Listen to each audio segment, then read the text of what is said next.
సద్గురు పరమాత్మనే నమః. ఓం శ్రీకృష్ణ పరబ్రహ్మణే నమః. ఓం గురుర్బ్రహ్మా గురుర్విష్ణుః గురుర్దేవో మహేశ్వరః. గురు సాక్షాత్ పరబ్రహ్మ తస్మై శ్రీ గురవే నమః. ఓం శ్రీ గురుభ్యో నమః. యస్య ప్రసాదాదహమేవ సర్వం మయ్యేవ సర్వం పరికల్పితం చ ఇత్థం విజానామి సదాత్మరూపం తస్యాంగ్రి పద్మం ప్రణతోస్మి నిత్యం. శ్రీ శ్రీ దయానంద షేక్ బుర్హానుద్దీన్ సద్గురు ప్రభు మహారాజుకు జై. మాతా శిలార్ బీబీ అమ్మగారికి జై. శ్రీ శ్రీ నిజానంద మిట్టపల్లి సత్యనారాయణ సద్గురు ప్రభు మహారాజుకు జై. మాతా చంద్రమాంబ అమ్మగారికి జై. శ్రీ శ్రీ నిశ్చలానంద మిట్టపల్లి సుబ్బారావు సద్గురు ప్రభు మహారాజుకు జై. మాతా సీతారత్నమ్మ అమ్మగారికి జై. జై అచల సద్గురు ప్రభు మహారాజుకు జై. జై గురుదేవ. అందరికీ నమస్కారం అండి. ఈరోజు మనం భగవద్గీత యందు ప్రథమ అధ్యాయము అర్జున విషాద యోగము, భగవంతుణ్ణి తెలుసుకొని భగవంతుడితో ఐక్యం కావడానికి ప్రతి ఒక్కరూ చేయవలసినటువంటి కర్మ ఏమిటి అంటే, తాను ఎవరు, తాను ఈ జీవితాన్ని ఎలా అభివృద్ధి పరుచుకోవాలి, తన యొక్క గమ్యం ఏమిటి, ఆ గమ్యానికి మూలాధారం ఏమిటి, ఇటువంటి విషయాలన్నీ కూడా ప్రతి ఒక్కరూ తెలుసుకోవాలి. మానవ జన్మను 84 లక్షల రకాల ఉపాధులలో శ్రేష్టమైనదిగా చెప్తారు. ఎందుకు శ్రేష్టమైనది అంటే, భగవంతుడు నీ లోపట ఉన్నారు అనే సత్యంతో పాటుగా సమస్త జగత్తునందు ఈశ్వరుడి యొక్క శక్తి చేత నింపబడింది. అంటే ప్రతి వస్తువు, ప్రతి వ్యవహారమునందు భగవంతుడు ఉన్నారు. అంటే నీ లోపట భగవంతుడు ఉన్నారు కాబట్టి నువ్వు జీవించి ఉన్నావు. ప్రతి ప్రాణిలో, ప్రతి వస్తువులో భగవంతుడి యొక్క శక్తి నిక్షిప్తమై ఉంది కాబట్టి అవన్నీ కూడా తమ తమ కర్మలన్నింటినీ కూడా చేస్తున్నాయి.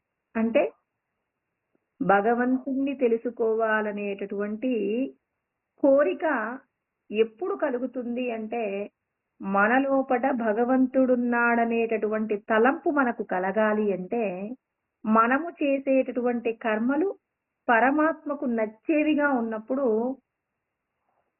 పరమాత్మ మనకి అటువంటి తలంపును ప్రసాదిస్తారు. అంటే భగవంతుణ్ణి తెలుసుకోగలిగినటువంటి తలంపు అందరికీ ఉందా అంటే, లోకంలో చాలా కొద్ది మందికి మాత్రమే అటువంటి ఆలోచన ఉంది. ఉన్నప్పటికీ అందరూ ఆచరించగలుగుతున్నారా అంటే, ఇంద్రియాల యొక్క నిగ్రహము లేనప్పుడు జ్ఞానము తెలుసుకున్నా ఆచరణలో మనం ముందుకు పోలేకపోతున్నాం. భగవంతుణ్ణి తెలుసుకోవడానికి ఎన్నో లక్షల కోట్ల జన్మలలో చేసిన పుణ్యం ఉంటే, భగవంతుడు నీ లోపట ఉన్నారు, నీ లోపట ఉన్న భగవంతుణ్ణి తెలుసుకోవడమే నీ యొక్క జన్మకు సర్వశ్రేష్టతను కలిగి ఉంది అని తెలుసుకోగలిగిన వారు చాలా అరుదుగా ఉన్నారండి. నీ లోపట ఉన్న బ్రహ్మము నీకు దొరకాలి అంటే కృష్ణ పరమాత్మ చెప్తున్నారు, నువ్వు ఎన్నో రకములైనటువంటి పుణ్యకర్మలు చేయాలి. ఏషాం త్వంతగతం పాపం జనానాం పుణ్యకర్మణం. ఎన్నో రకములైనటువంటి పుణ్యకర్మలను నువ్వు చేసినప్పుడు నీవు తెలిసి కానీ తెలియక కానీ చేసినటువంటి పాపపు కర్మలన్నింటినీ నువ్వు ప్రయత్నం చేసి పోగొట్టుకోవాలి. ఇప్పుడు మన తల్లిదండ్రులు మనకు జన్మనివ్వటంతో పాటుగా కొన్ని అప్పులు కూడా మనకి ఇచ్చారనుకోండి. ఇప్పుడు మనకి ఇష్టం ఉన్నా ఇష్టం లేకపోయినా కన్న తల్లి, కన్నవాళ్ళు మనకి ఏం చేశారు, సంపదలిస్తే ఎలా అయితే అనుభవిస్తామో వాళ్ళు మనకు ఏదైనా కారణం కావచ్చు, ఇచ్చినటువంటి అప్పులను తీర్చేటటువంటి ప్రయత్నం ప్రతి ఒక్కరూ చేయవలసి ఉంటుంది. అంటే తల్లిదండ్రులు ఇచ్చే సంపదలను అనుభవించటంతో పాటుగా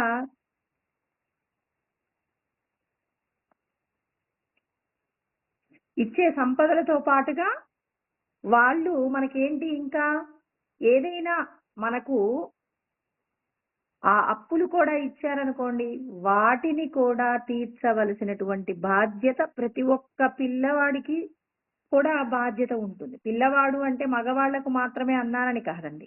ప్రతి ఒక్కరి యొక్క బాధ్యత, తల్లిదండ్రుల యొక్క సంరక్షణ అనేది మరి సంరక్షణలోనే మనం చెయ్యవలసిన కర్తవ్యం కూడా ఉంది.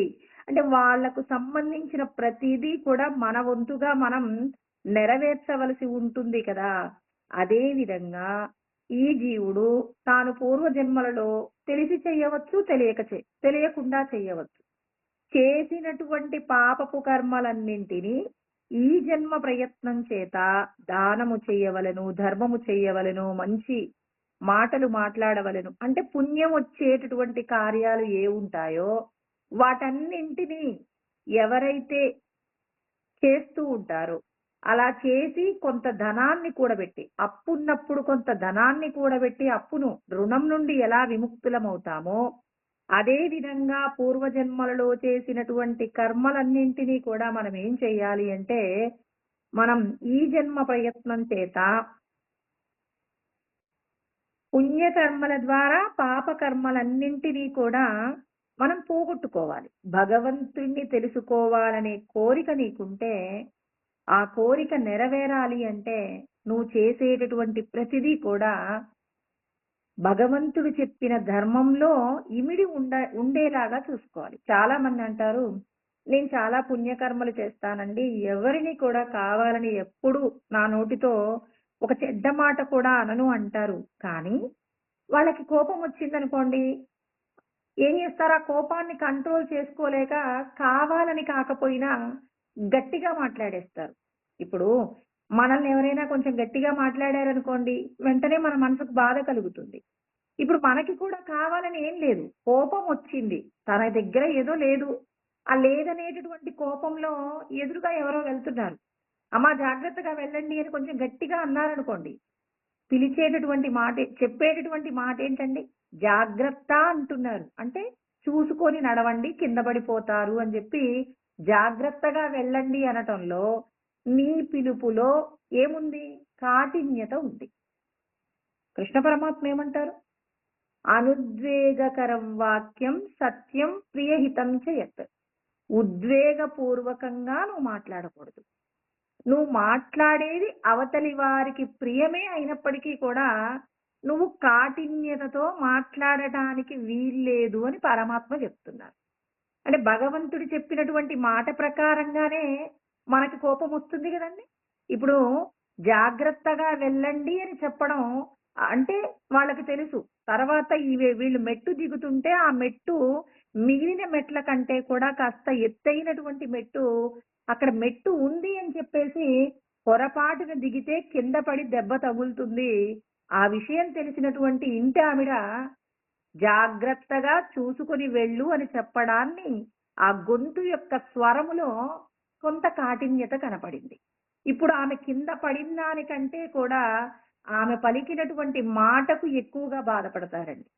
అంటే భగవంతుడు చెప్పేటటువంటి నియమాలేంటో తెలుసుకొని ఆ నియమాల ప్రకారంగా మనం జీవించామనుకోండి, ఆ జీవనం మనల్ని ఏం చేస్తుంది అంటే పరమాత్మ దగ్గరకు తీసుకువెళ్ళడానికి కావలసిన స్థితిని కల్పిస్తుంది. మనం అందరం అనుకుంటాం, నాకు తెలియని మాటలు ఏం చెప్తున్నారు, మనకు తెలియనటువంటి మాటలన్నీ భగవంతుడు చెప్తున్నారని ఎప్పుడూ అనుకోకండి.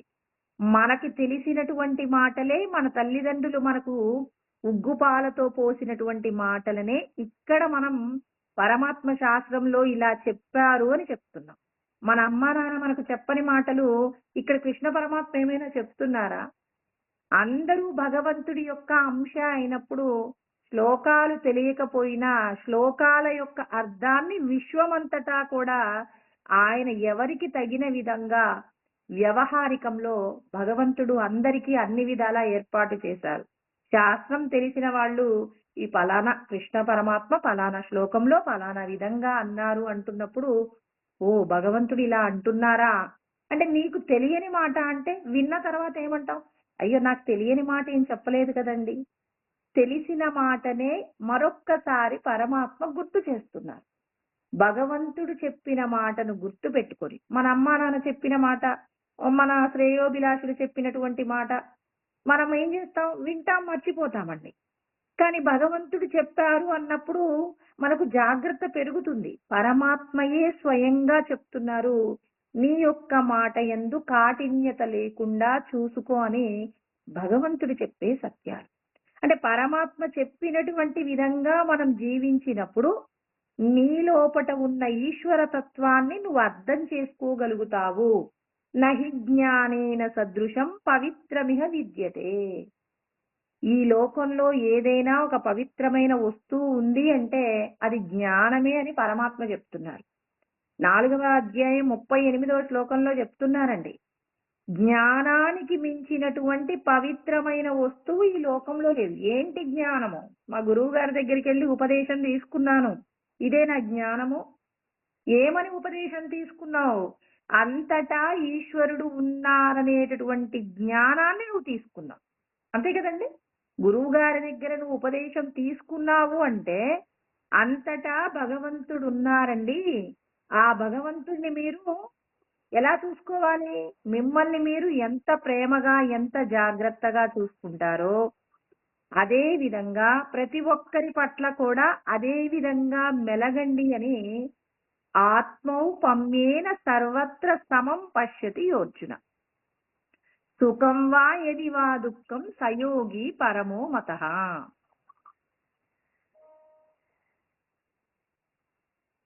ఇక్కడ ఏమంటున్నారు? ఆత్మౌపమ్యేన అంటే నిన్ను నువ్వు ఎలా చూసుకుంటావో, ఇది 6వ అధ్యాయం 32వ శ్లోకం అండి. నిన్ను నువ్వు ఎలా చూసుకుంటావో అలాగే నువ్వేం చేయవలసి ఉంటుంది అంటే ప్రతి ఒక్కరితో కూడా నువ్వు అలాగే ప్రవర్తించవలసి ఉంటుంది. ఎప్పుడెప్పుడు? సుఖమునందు దుఃఖమునందు. సుఖం వా యది వా దుఃఖం అంటే సుఖమునందు దుఃఖమునందు రెండింటి యందు కూడా. నీకు సుఖం ఉన్నప్పుడు నువ్వెవరినైనా ఇబ్బంది పెట్టావనుకోండి, వాళ్ళు బాధపడతారా? వేరొకరికి సుఖాలు ఉన్నప్పుడు మనల్ని ఏదైనా కాస్త తక్కువ చేసి మాట్లాడితే బాధపడతాం కదండి.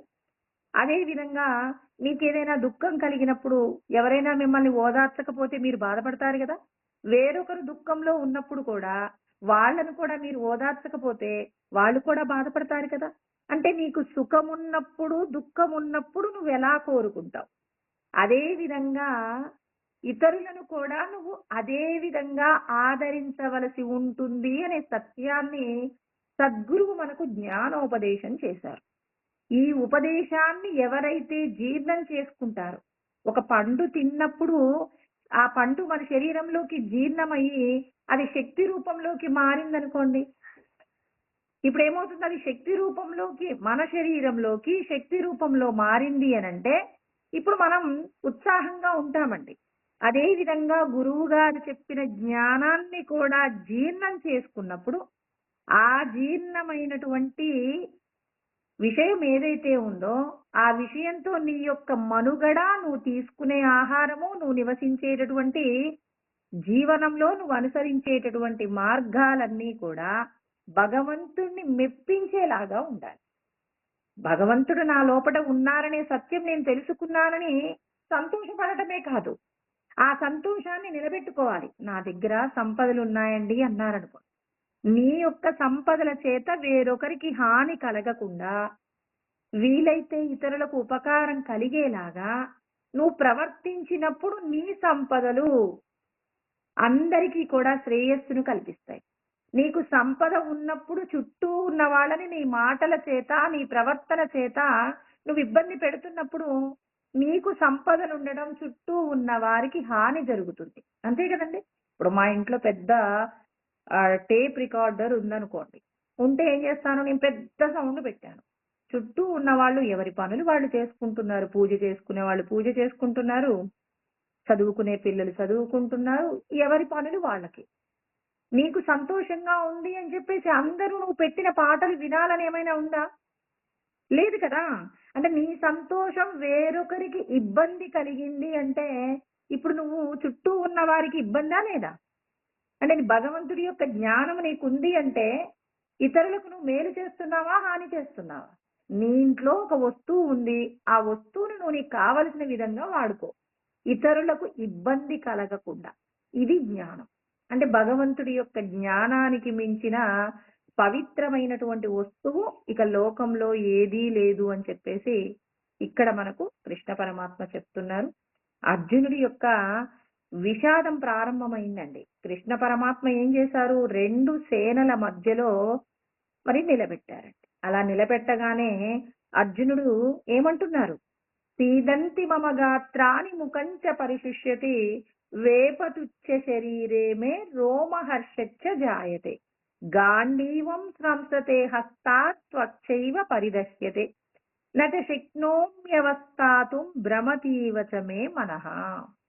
ఇక్కడ కృష్ణ పరమాత్మ తనకు ఏదైతే సన్నివేశాన్ని చూయించారో ఆ చూసినటువంటి మరుక్షణం, అంటే ఎప్పుడైతే ఇరు సేనల మధ్యలో ఉన్నటువంటి తన బంధువర్గాన్ని చూశాడో, బంధువర్గాన్ని చూసినటువంటి మరుక్షణమే తన మనస్సు యందు దుఃఖము కలిగిందండి.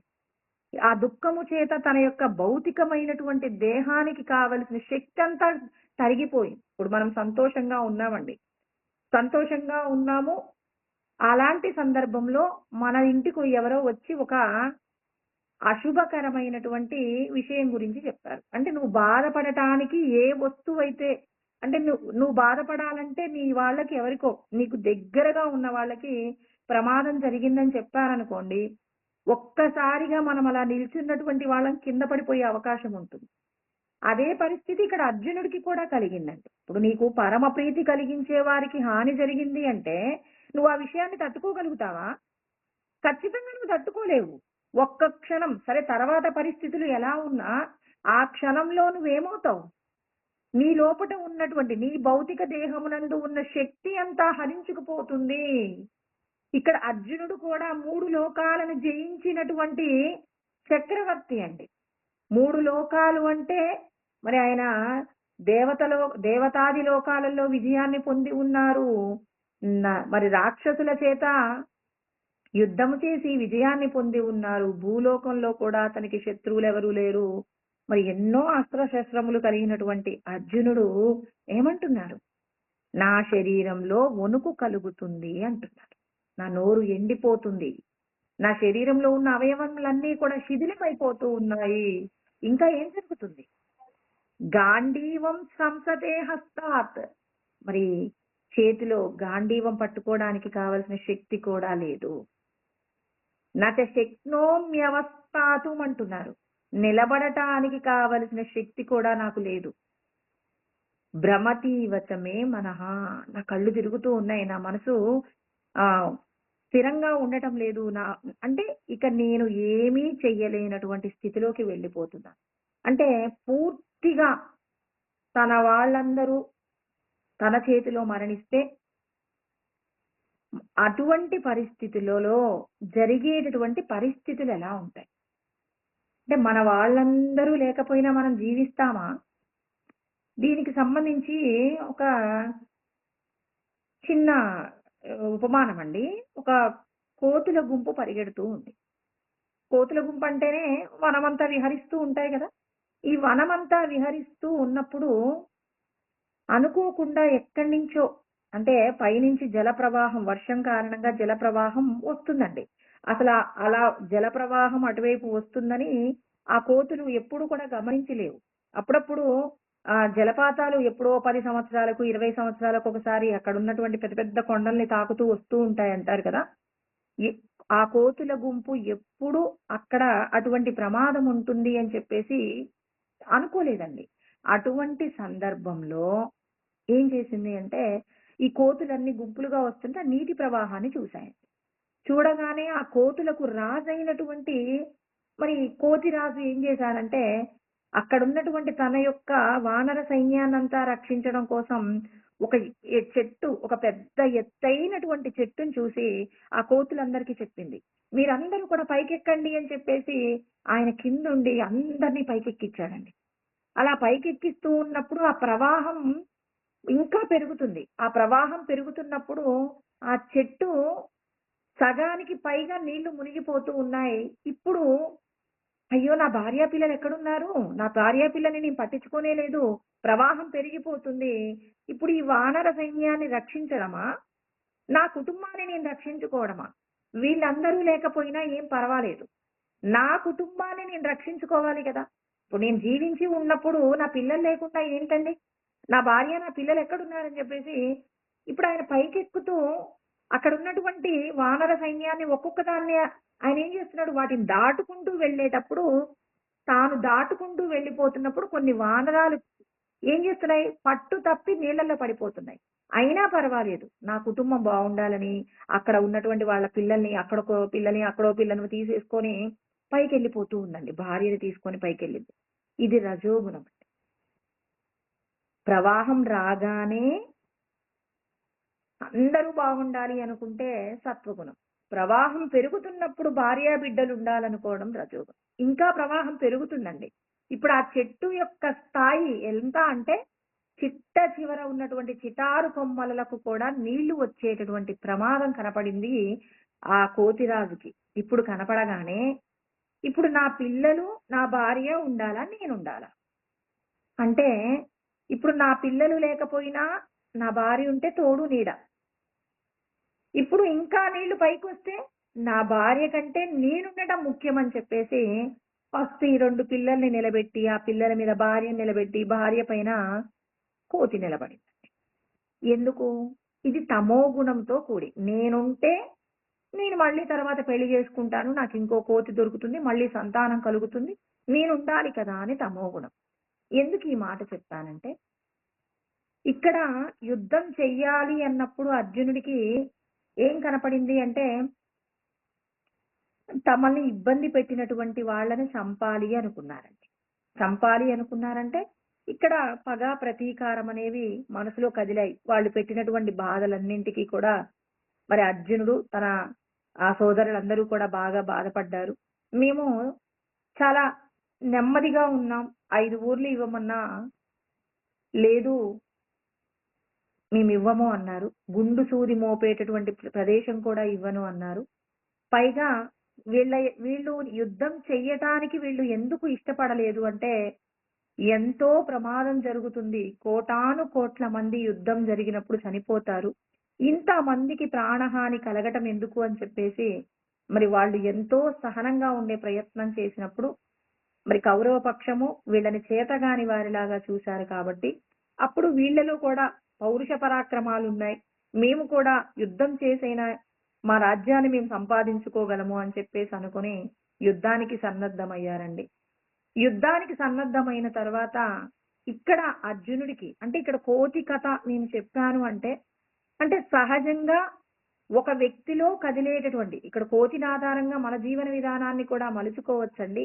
త్రిగుణాల మాయ ఏ విధంగా ప్రభావం చూపుతుంది, అర్జునుడి మీద ఏ విధంగా దాని యొక్క పరిణామాలు ఏవి కూడా చూపలేదు. అంటే దాని యొక్క తీవ్రత అర్జునుడి మీద కలిగిందో కలగలేదో వింటున్నప్పుడు మనకే అర్థమవుతుందండి. అంటే ఇక్కడ సాధారణంగా ప్రతి ఒక్కరూ ఇక్కడ నేను చెప్పినటువంటి త్రిగుణాల మాయలో చిక్కుకుంటారండి. త్రిగుణాల మాయలో చిక్కుకున్నటువంటి వాళ్ళు ఈ విధంగా ప్రవర్తిస్తారు. అర్జునుడి యొక్క విషాదము యోగముగా మారడానికి అర్జునుడికి కలిగేటటువంటి ఈ విధమైనటువంటి తీవ్రమైనటువంటి వేదన ఎలా ఉందో గమనించండి. మనకు కలిగే వేదన ఎలా ఉంటుంది, అర్జునుడికి కలిగే వేదన చూడండి. అర్జునుడి యొక్క వేదన మాటి మాటికి కూడా యోగంగా మారబోతుందండి. చూడండి, ఇంతకు ముందేమో వాళ్ళని ఇబ్బంది పెట్టారు, మా దగ్గర కూడా పౌరుష ప్రతాపాలు ఉన్నాయి, మేము కూడా మిమ్మల్ని గెలవగలము అని చెప్పేసి యుద్ధానికి వచ్చారు. యుద్ధానికి వచ్చేటప్పుడు ఎన్నోసార్లు మరి కృష్ణ పరమాత్మని రాయబారానికి పంపించారు. మరి సంధి చేసుకోవడం కోసం ప్రయత్నం చేశారు. యుద్ధం జరగకుండా ఉండడానికి ఎన్నో ప్రయత్నాలు చేశారు. ఆ ప్రయత్నాలన్నీ కూడా విఫలమయ్యాయి. ధర్మరక్షకుడైనటువంటి కృష్ణ పరమాత్మ చేసిన రాయబారం కూడా విఫలమైంది. ఇక యుద్ధానికి సన్నద్ధమయ్యారు. ఇప్పుడు యుద్ధంలో ఒకరినొకరు చంపుకోవడం కంటే రాజ్యాన్ని వాళ్ళకి ఇవ్వడమే మంచిది కదా అని చెప్పేసి అర్జునుడికి విషాదం కలుగుతుందంటే అర్జునుడికి కలిగేటటువంటి వేదనలో తన సర్వస్వాన్ని పోగొట్టుకోవడానికి కూడా సిద్ధపడ్డారా లేదా? ఇక్కడ కోతి గురించి మాట్లాడుకున్నప్పుడు ఆ కోతి ఒక స్థాయి వరకు పరుల యొక్క ఉపకారాన్ని కోరుకుంది. స్థాయి మారుతున్న కొద్దీ భార్యా బిడ్డల్ని కూడా విడిచిపెట్టే ప్రయత్నం చేసింది. తాను మాత్రమే బ్రతికి ఉండాలని కోరుకుంది. ఇది సహజంగా మరి అజ్ఞానము చేత అంతటా భగవంతుడున్నాడనే సత్యం తెలియనప్పుడు నేను మాత్రమే బాగుండాలి, నా కుటుంబం మాత్రమే బాగుండాలి అనేటటువంటి ధోరణి ఇక్కడ ఇవాళ సమాజంలో ఉందండి. మన లోపట కూడా చాలా స్థాయిలో ఈ విధమైనటువంటి భావనలుంటాయి. మన దగ్గర అన్నీ ఉన్నప్పుడు నలుగురు బాగుండాలనుకుంటాం. మన దగ్గర ఏదైనా ఇబ్బందున్నప్పుడు మిగిలిన వాళ్ళ యొక్క క్షేమం కోరుకునే పరిస్థితి ఇవాళ మనందరికీ ఉండటానికి తక్కువ స్థితిలో అవకాశాలున్నాయండి. కాబట్టి మరిక్కడ అర్జునుడి యొక్క స్థితి చూడండి. ఒకప్పుడేమో అందరూ బాగుండాలి, ఎవరికీ ప్రమాదం జరగకూడదు అనుకున్నారు. యుద్ధాన్ని ఆపే ప్రయత్నంగా తమకు ఏదైనా నష్టం వచ్చినా పర్వాలేదనుకున్నారు. అలా ఉన్న సందర్భంలో మరి కౌరవులు ఒప్పుకోలేదు. ఒప్పుకోనప్పుడు యుద్ధానికి సిద్ధమయ్యారు. అర్జునుడికి ఉన్నటువంటి మాయ ఏంటి అంటే మరి బంధువుల మీద ఉన్నటువంటి ప్రీతి చేత ఇప్పుడు అర్జునుడు ఏమంటున్నారు? యుద్ధము చేయనంటున్నారు. ఇక్కడ మనం అర్జునుడి యొక్క వ్యక్తిత్వాన్ని పరిశీలన చేస్తే తాము ఎప్పటికీ రాజ్యాన్ని పొందకపోయినా మేము సంతోషంగా ఉండగలము అని అంటున్నారు. అంటే సంపదలతోనే సంతోషము లేదు అనేటటువంటి సత్యం తెలిసినటువంటి వ్యక్తి అర్జునుడు. కౌరవ పక్షంలో ఉన్న వాళ్ళందరికీ కూడా సంపదలతోనే ఆనందం ఉంటుంది అనే సత్యం తెలిసినటువంటి వాళ్ళు. అంటే వీళ్ళలో ఎవరు గొప్పవాళ్ళు? సంపదలు ఎప్పటికీ ఆనందాన్ని ఇవ్వలేవు అని తెలుసుకున్నటువంటి వ్యక్తి గొప్ప స్థాయిలో నిలబడతారు ఎప్పుడైనా. అందుకే అర్జునుడు ఎప్పుడూ కూడా ఒక పై మెట్టులోనే ఉంటారండి. ఇక్కడ చూడండి, బంధు ప్రీతి చేత కూడా ఆయన పై మెట్టు మీదనే ఉంటున్నారు కానీ కిందకు జారే పరిస్థితి లేదండి. కాకపోతే భగవంతుడు అంటారు, మీరు సంపదలను వేరొకరికి ఇవ్వవచ్చు, కానీ అధర్మపరులైనటువంటి వారికి సమాజంలో ధర్మాన్ని విడిచిపెట్టి విచ్చలవిడిగా ప్రవర్తించే వాడికి మీ యొక్క సంపదలు ఇస్తానంటే మీరు అంగీకరించినా నేను అంగీకరించనంటారు. ఇప్పుడు చూడండి, దుర్మార్గుడైనటువంటి కొడుకు అని తెలిసినా తన సంపదలన్నింటినీ దుర్వినియోగం చేస్తాడని తెలిసినా ఆ తండ్రి ఏం చేస్తాడు? నా కడుపులో పుట్టినందుకు నా కొడుక్కి ఆస్తి ఇచ్చేస్తాను అంటాడు. కానీ వీడి చేతిలో పెట్టి వీడిని ఇంకా దుర్మార్గుణ్ణి చేయడం కంటే ఏదో ఒక దేవాలయానికో ఏదైనా ధర్మాన్ని నిలబెట్టేటటువంటి ఏదైనా ఒక సంస్థకు ఇచ్చేస్తానో ఈ దుర్మార్గుడైనటువంటి కొడుకు ఇంకో 10 మంది దుర్మార్గులను తయారు చేస్తాడని ఏ తండ్రైనా ఆలోచిస్తారా? అలా ఆలోచించగలిగిన వారికే నన్ను పొందగలిగిన అర్హత ఉంటుందంటున్నారు కృష్ణ పరమాత్మ. ఇక్కడ అర్జునుడికి ఒక్కడికే జ్ఞానోదయం చేయిస్తున్నారా? మన అందరికీ కూడా జ్ఞానోదయం చేయిస్తున్నారా? నీ కొడుకు పనికిరాని వాడని నీకు తెలుసు. వాడి దగ్గర సంపదలు ఉండటం వల్ల ఇంకో 10 మంది దుర్మార్గులైన వ్యక్తులను తయారు చేస్తాడని తెలుసు. ఇన్ని తెలిసినా నీ ఆస్తిని నీ కొడుక్కే ఇస్తావు ఎందుకు అంటే, నా కొడుకండి అంటారు. భగవంతుడు అంటారు, నువ్వు ఇస్తే మాత్రం ఆ సంపదలతో వాడు సుఖంగా ఉంటాడా? నువ్వు సంపదలు ఇవ్వకుండా ఉంటే కొద్దిగా తప్పులు చేయడం తగ్గించుకుంటాడు. ఎందుకంటే విచ్చలవిడిగా ప్రవర్తించడానికి తన దగ్గర డబ్బు లేదు కాబట్టి తాను ఏం చేస్తాడు? కాస్త కొన్ని తప్పులను తక్కువగా చేసే ప్రయత్నం చేస్తాడు. ఇప్పుడు సంపదలు అధికంగా ఉన్నప్పుడు నీ కొడుకు నువ్వేం చేస్తున్నావు? ఇంకా అంటే ఇంకా ఇంకా ఇంకా పతనం కావడానికి కావలసినటువంటి నీ దగ్గర ఉన్నటువంటి నువ్వు ఎంతో కష్టపడి సంపాదించిన సంపదనంతా నీ కొడుకు దానాదత్తం చేస్తే ఆ దారాదత్తం ఏమవుతుంది? అతని యొక్క పతనానికి అంటే నీ కళ్ళ ముందే ఆ కొడుకు దుర్మార్గమైనటువంటి కర్మలను చేసి దుర్మార్గమైనటువంటి స్థితిలో నిలబడినప్పుడు ఎవరు బాధపడతారు? నువ్వు బాధపడతావు కదా. అంటే నీ కొడుకు అనేటటువంటి నెపము చేత నువ్వు సంపాదించిందంతా దుర్మార్గుడైన వాడి చేతిలో పెట్టకూడదు అనే సత్యం కూడా మనకి ఇక్కడ చెప్తున్నారు కదండి. భగవంతుడు చెప్పిన ధర్మాలను పాటిస్తే మనమందరం శాంతితో ఉంటాం. అయ్యో నా కొడుక్కి ఇన్ని సంపదలు ఇచ్చేశాను, వీడికి చేతిలో మరి జాగ్రత్తగా ఖర్చు పెట్టేటటువంటి విధానం వీడికి తెలియదు, మరి వీడు ఆ సంపదను నాశనం చేస్తాడేమోనన్న బెంగతోనే నువ్వు జీవిస్తావు. ఆ సంపద ఇంకా దుర్మార్గమైన స్థితికి దిగజారింది అని తెలిసినప్పుడు ఇంకా ఇంకా బాధపడతావు. నీ కళ్ళ ముందే నీ కొడుకును పోలీసులు తీసుకువెళ్లి అతడికి పెద్ద శిక్ష వేసినప్పుడు నువ్వే బాధపడుతున్నావు. అంటే దుర్మార్గాన్ని నువ్వు పెంచి పోషించావా? దుర్మార్గాన్ని అరికట్టేటటువంటి ప్రయత్నంగా నువ్వేమైనా చేయగలిగింది చేశావు. నలుగురు ఏమనుకుంటారో అనేటటువంటి బెంగ చేత, కొడుకు మీద ఉన్నటువంటి ప్రీతి చేత, నీ కొడుకు మంచివాడు కాదు అని తెలిసినా ఇవాళ సంపదలు ఇస్తున్నారు. ధృతరాష్ట్రుడి పరిస్థితి కూడా అంతే. కొడుకు దుర్మార్గమైనటువంటి కోరిక కోరాడు, ఇతరుల యొక్క రాజ్యాన్ని కోరడం తప్పు అని కొడుకు చెప్పలేదు. కొడుకు పతనం కావడానికి తన వంతుగా తానేం చేశాడు అంటే ప్రయత్నం కూడా చేశాడు. అంటే భగవంతుణ్ణి తెలుసుకోవాలనేటటువంటి ఈ కోరిక ఏమైంది అని అంటే రోజు రోజుకి కూడా ఏమవుతుంది అంటే భగవంతుణ్ణి తెలుసుకోవాలనేటటువంటి కోరిక మన లోపట ఉన్నప్పుడు ఆ కోరిక ధర్మంగా జీవించడానికి వినియోగించాలి. మనకున్న సంపదలను ధర్మ కార్యాల నిమిత్తంగానే ఖర్చు పెట్టేటటువంటి ప్రయత్నానికి ధీరులైనటువంటి వారు మాత్రమే సమర్థులు తప్ప దేహబంధాలకు లొంగిపోయేటటువంటి వారు ఎప్పటికీ కూడా సమర్థులు కాదు అనే సత్యం ఇక్కడ కృష్ణ పరమాత్మ చెప్తున్నారు. ఇక్కడ చూడండి, అర్జునుడు తనకు సంపదల మీద వ్యామోహము లేదు అనే విషయాన్ని ఎప్పటికప్పుడు తేటతెల్లం చేస్తున్నారు. అర్జునుడికి కలిగిన విషాదం ఎందుకు యోగము అంటే యోగంగా మారడానికి ప్రతి పరిస్థితి చూడండి. యుద్ధానికి పూర్వము సంపదల మీద వ్యామోహం లేదు, యుద్ధం తదనంతరము సంపదల మీద వ్యామోహం లేదు. అందుకే ఇతని యొక్క విషాదము వైరాగ్యంగా మారింది.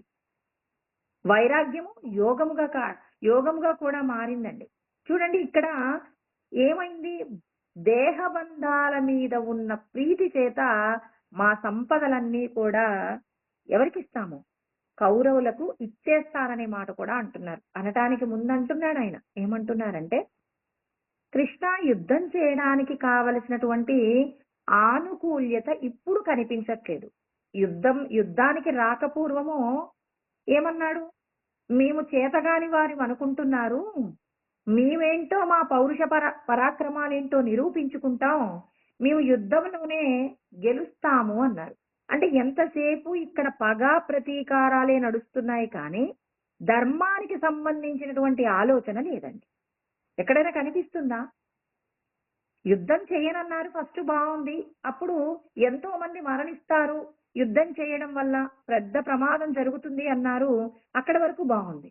కానీ మరి ప్రతిపక్షంలో ఉన్న వాళ్ళు ఒప్పుకోలేదు. ఒప్పుకోనప్పుడు వీళ్ళేమన్నారు, సరే వీళ్ళు యుద్ధమే చేయాలనుకుంటున్నారు కాబట్టి యుద్ధం చేసి వాళ్ళని గెలుస్తామంటున్నారు.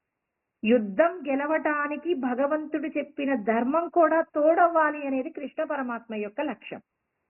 ఇప్పుడు మనం కూడా ఒక పని ప్రారంభించినప్పుడు మనమే చేస్తున్నామని చెప్పేసి చేశామనుకోండి, దాని వలన మీకు పుణ్యము పాపము రెండిట్లలో ఏదైనా రావచ్చు. కానీ భగవంతుడికి గనక భాగస్వామ్యం ఇచ్చి మనం ఆ పని చేశామనుకోండి, నువ్వు చేసినటువంటి పని ఈశ్వరుడి కార్యంగా మారిపోతుంది. అందుకే అబ్దుల్ కలాం గారు ఒక మాట చెప్తారండి, మీరు ఏ పని చేసినా భగవంతుడికి భాగస్వామ్యాన్ని ఇచ్చి కర్మ చేయండి, అప్పుడు మీరు గొప్పదైన ఫలితాన్ని పొందుతారు అని అనుభవపూర్వకంగా ఆచరించి మనకు అబ్దుల్ కలాం గారు చెప్పారండి. ఇదే విషయాన్ని కృష్ణ పరమాత్మ 18వ అధ్యాయంలో చెప్తారండి. ఏమని చెప్తారు అని అంటే ప్రతి ఒక్కరికి చెప్తున్నారు. 14వ శ్లోకం అండి. ఆ శ్లోకము, అధిష్టానం తథాకర్త కరణంచ పృథగ్విధం వివిధాచ పృథక్ చేష్ట దైవం చైవాత్ర పంచమం. నీ దేహము చేత నువ్వు చేసేటటువంటి ప్రతి కర్మ యందు భగవంతుడికి భాగస్వామ్యం ఉంటుంది. భగవంతుడి యొక్క ఉనికి లేకుండా నువ్వు ఏ కార్యాన్ని చెయ్యలేవు అనే సత్యాన్ని నువ్వు గుర్తు పెట్టుకోవలసి ఉంటుంది అని కృష్ణ పరమాత్మ చెప్తున్నారు. మనం ఈ విషయాన్ని ఏమంటాం, ఒక పిల్లవాడు బాగా చదువుతాడండి, కానీ ఆ పిల్లవాడికి ఉద్యోగం రాకపోతే ఏమంటారు, అయ్యో ఆ పిల్లవాడి యొక్క కష్టంలో ఏమాత్రం లోపం లేదండి, వాడు ఏ పరీక్ష రాసినా వాడే పాస్ అవుతాడు, వాడి దురదృష్టం అండి, ఆ పరీక్ష రోజున పాపం వాడికి అనారోగ్యం కలిగింది, అందుకే వాడికి ఉద్యోగం రాలేదు. అంటే ఏంటి ఇక్కడ ఏమంటున్నాం మనం, వాడికి అదృష్టము దురదృష్టం అనే మాట మాట్లాడుతున్నాం. వేరొక వ్యక్తి బాగా చదవడండి, వాడికి ఆ ఉద్యోగం వచ్చింది. ఎలా వచ్చిందంట, వాడు చిన్నప్పటి నుంచి కూడా కాస్త చదువుల పట్ల శ్రద్ధ తక్కువగానే ఉంటాడు. అయినా వాడికి ఉద్యోగం వచ్చిందంటే వాడి అదృష్టం బావుందిరా అంటారు. బాగా చదివిన వాడికి ఉద్యోగం రాకపోతే దురదృష్టం అంటున్నారు. బాగా చదవనటువంటి వాడికి ఉద్యోగం వస్తే అదృష్టం అంటున్నారు. అంటే మనం అవసరమైనప్పుడే వాడతామా? భగవంతుడు ఎప్పుడూ ఉన్నారనేటటువంటి విషయాన్ని గుర్తుపెట్టుకుంటామా? అదృష్టము, దురదృష్టము అనేది సందర్భాన్ని బట్టి రాదండి. ఈశ్వరుడి యొక్క శక్తి ఎల్లప్పుడూ కూడా ప్రతి పని యందు కూడా భగవంతుడు ఉంటాడు. భగవంతుడి యొక్క అనుగ్రహం అనేది మనకి కష్టం వచ్చినప్పుడు ఈశ్వరుడి యొక్క అనుగ్రహం ఉంటుంది. ఆనందం కలిగినప్పుడు ఈశ్వరుడి యొక్క అనుగ్రహం ఉంటుంది. ఈశ్వరుడి యొక్క అనుగ్రహం వల్లే మనం జీవించగలుగుతున్నామనే విషయం ప్రతి ఒక్కరూ గుర్తుపెట్టుకోవాలి. ఇక్కడ ఒక రాజుగారు చాలా చక్కగా పరిపాలన చేస్తూ ఉంటాడు. తల్లిదండ్రుల ద్వారా చాలా గొప్పదైనటువంటి రాజ్యం వచ్చేసిందండి. చాలా గొప్పదైనటువంటి రాజ్యం వచ్చింది. ఆ రాజ్యాన్ని చక్కగా పరిపాలించేటటువంటి వాడు ఇక రాజ్యాన్ని చక్కగా పరిపాలిస్తూ భోగములన్నింటినీ కూడా అనుభవిస్తూ ఉంటాడు. అలా అనుభవిస్తున్న తర్వాత కొద్ది రోజులకు ఆ వ్యక్తికి అనారోగ్యం వచ్చిందండి. అనారోగ్యం వచ్చినప్పుడు ఏం జరిగింది అనంటే ఇక ఆ అనారోగ్యం బాగా తీవ్రమైనటువంటి స్థాయిలోకి వెళ్ళిపోయింది. తీవ్రమైనటువంటి స్థాయికి వెళ్ళిన తదనంతరం అతడు మరణించాడండి. అంటే అతని యొక్క రోగానికి ఎవరూ కూడా పరిష్కారం చెప్పలేకపోయారు. అలా చెప్పలేకపోయారు కాబట్టి అతడు మరణించాడండి. అతడు మరణించిన తరువాత అతని శవానికి సంబంధించినటువంటి ఊరేగింపు జరుగుతూ ఉందన్నమాట. అలా ఊరేగింపు జరుగుతూ ఉన్నప్పుడు ఆయన యొక్క ఊరేగింపు ఎలా ఉంటుంది అనంటే రంగరంగ వైభవంగా ఉంటుంది. ఎందుకుంటుంది అంటే ఎంతో మంది వేలాది మంది ప్రజలు చక్కగా పరిపాలన చేసి ఉన్నారు కాబట్టి ఆ పరిపాలన నిమిత్తంగానే ఎంతో మంది అతనికి ఈ నివాళిని అర్పిస్తూ అందరూ కూడా అతనికి అంత్యక్రియలు జరిపించారు. ఇప్పుడు ఇంకొక రాజ్యానికి సంబంధించినటువంటి వ్యక్తి ఎప్పుడూ కూడా భోగములను అనుభవిస్తూ రాజ్యాన్ని పరిపాలించడంలో ఏనాడు కూడా మరి అతని యొక్క సమర్థతను వినియోగించకుండా దుర్మార్గంగా పరిపాలన చేసేవాడు. ఇతడికి కూడా అనారోగ్యం వచ్చిందండి. ఇతడికి అనారోగ్యం వచ్చింది. ఇతడికి కూడా ప్రతి వ్యక్తి మరణించాలి అంటే మనం చేసినటువంటి కర్మలు దుష్కర్మలు అనుకోండి ఎక్కువ రోజులు ఇబ్బంది పడతాం. సత్కర్మలు చేసిన వ్యక్తికి అనారోగ్యం వస్తుంది. కానీ తక్కువ రోజుల్లో తను దేహాన్ని విడిచిపెట్టవలసి వచ్చినా కోలుకోవలసి వచ్చినా జరుగుతుంది. దుర్మార్గుడైనటువంటి వ్యక్తికి ఏదైనా అనారోగ్యం వచ్చింది అంటే దుర్మార్గుడు అంటున్నామంటే అతడు అనుభవించబోయే శిక్ష కూడా కఠినంగా ఉంటుందనడానికి గుర్తు. అక్కడ గొప్పగా పరిపాలన చేశాడు. అతడికి అనారోగ్యం వచ్చింది. కొద్ది రోజులలో వెళ్ళిపోయాడు. ఇక్కడ దుర్మార్గుడైనటువంటి రాజు చాలా అందరినీ పీడించి పన్నులు వసూలు చేసి భోగములను అనుభవిస్తూ ఒక వ్యాధి ఇతని యొక్క బారిన పడిందండి. అంటే ఒక పెద్ద వ్యాధితో బాధపడ్డాడు. బాధపడ్డ తర్వాత ఇతడు కొద్ది రోజులకి చాలా దుఃఖాన్ని అనుభవించి మరణించాడు. అలా మరణించినప్పుడు అందరూ రాజుగారు అంటే తప్పనిసరిగా రావాలి కదండి. ఇష్టం ఉన్న వాళ్ళు వస్తారు, ఇష్టం లేని వాళ్ళు వస్తారు. అయినప్పుడు ఈ రాజుగారు కాబట్టి అతనికి చక్కగా మరి అనేక రకాలైనటువంటి పూలమాలలతో రకరకాలైనటువంటి సుగంధ ద్రవ్యాలతో ఆయన ఏం చేశారు ఊరేగింపు చేస్తూ ఉన్నారు. అంతా ఆ ఊరేగింపు ఎలా ఉంది? పెద్ద రాజ్యానికి చక్రవర్తి అండి. అతని యొక్క ఊరేగింపు యందు మరి ముందు బ్రాండ్ మేళం వాళ్ళు, తర్వాత సంగీత వాద్యాలు, తర్వాత మరి కోలాటానికి సంబంధించినటువంటి ఆ నాట్యాన్ని చేసేటటువంటి వారు, తర్వాత రాజమందిరానికి సంబంధించిన వాళ్ళు, తర్వాత ఇంకా మరి అక్కడ ఉన్నటువంటి ప్రజలు అందరూ, తర్వాత అంటే ఆ రాజ్యానికి సంబంధించిన వాళ్ళు ఉన్నారు. మధ్యలో ఎవరున్నారు? ఆయన యొక్క శవాన్ని ఊరేగింపు చేస్తూ ఉన్నారు. రాజుగారి యొక్క శవానికి ఊరేగింపు జరుగుతుందండి. ఊరేగింపు వెనకాల ఎంతో మంది ఆ రాజ్యానికి సంబంధించిన ప్రజలందరూ కూడా వెనక వస్తూ ఉన్నారు. ఇదంతా అందరికీ తెలిసిందే. అలా ఊరేగింపు జరుగుతూ ఉన్నప్పుడు మధ్యలోకి వెళ్ళిన తర్వాత ఒక పెద్ద వర్షం వచ్చేసిందండి. వర్షం వస్తూ ఉన్నప్పుడు మరి ఎవరు కూడా చావుకి వర్షం వస్తుందని ఎవరు చనిపోతే అందరూ కూడా ఊరేగింపుకు వెళ్తారు కదా. వెళ్ళినప్పుడు మరి అందులో కొంతమంది వ్యక్తులు కొత్తగా చెప్పులు కొనుక్కున్నానండి. ఆ చెప్పులు కొనుక్కున్నప్పుడు అయ్యో! వర్షంలో తడిసిపోతే ఇప్పుడు ఆ చెప్పులు పాడైపోతాయని చెప్పేసి అక్కడ దగ్గరగా ఉన్నటువంటి ఇండ్ల దగ్గరికి వెళ్లి, "ఏవండీ కొంచెం మా చెప్పులు ఇక్కడ ఉంచుకుంటామండి. ఈ ఊరేగింపు అయిపోయిన తర్వాత మరి రాజుగారి యొక్క అంత్యక్రియలు అయిపోయిన తర్వాత ఇంటికి వెళ్ళేటప్పుడు తీసుకెళ్తాము" అని కొంచెం బ్రతిమిలాడుకున్నారు. బ్రతిమిలాడుకుంటే "పర్వాలేదండి పక్కన పెట్టేసి వెళ్ళిపోండి. వెళ్ళేటప్పుడు తీసుకొని వెళ్ళండి" అన్నారు. అలాగే అని చెప్పేసి చెప్పులు అక్కడ విడిచిపెట్టారు. వెళ్ళిపోతూ ఉన్నారు. వెళ్ళిపోతుంటే వర్షం బాగా ఎక్కువైందండి. అసలు మనిషి నిలబడటానికి కూడా వీల్లేనంత గొప్పగా వర్షం వస్తున్నప్పుడు, ఆ వర్షంలో వీళ్ళందరూ ఒక నిర్ణయం తీసుకున్నారు. ఆ రాజులకు అక్కడ ఉన్నటువంటి మంత్రులు వీళ్ళందరూ కూడా. రాజుగారిని ఊరేగించేటటువంటి ఏదైతే ఆ శవాన్ని ఊరేగించేటటువంటి ఆ బాక్స్ ఏదైతే ఉందో, ఆ బాక్స్‌ని అక్కడ పెట్టేసి, ఈ వర్షం కొంచెం తగ్గిన తర్వాత ఈయన యొక్క శవానికి సంబంధించి జరిగేటటువంటి అంత్యక్రియలు నిర్వహిద్దాము అనుకున్నారు. ఎందుకంటే వాళ్ళు కూడా మరణించే స్థాయిలో వర్షం వస్తుందండి. అంత భయంకరమైనటువంటి వర్షం వస్తుంది. ఆ సందర్భంలో అందరూ తలా ఒక చోటికి వెళ్ళేటప్పుడు ఏం చేశారు? ఈ శవాన్ని అలా రోడ్డు మీద విడిచిపెట్టి వెళ్ళకూడదు గదా! వెళ్ళకూడదు కాబట్టి అక్కడ చెప్పులు పెట్టుకున్నటువంటి వాళ్ళు కొంతమంది ఉన్నారు గదా! వాళ్ళ దగ్గరికెళ్ళి, "రాజుగారి శవమండి.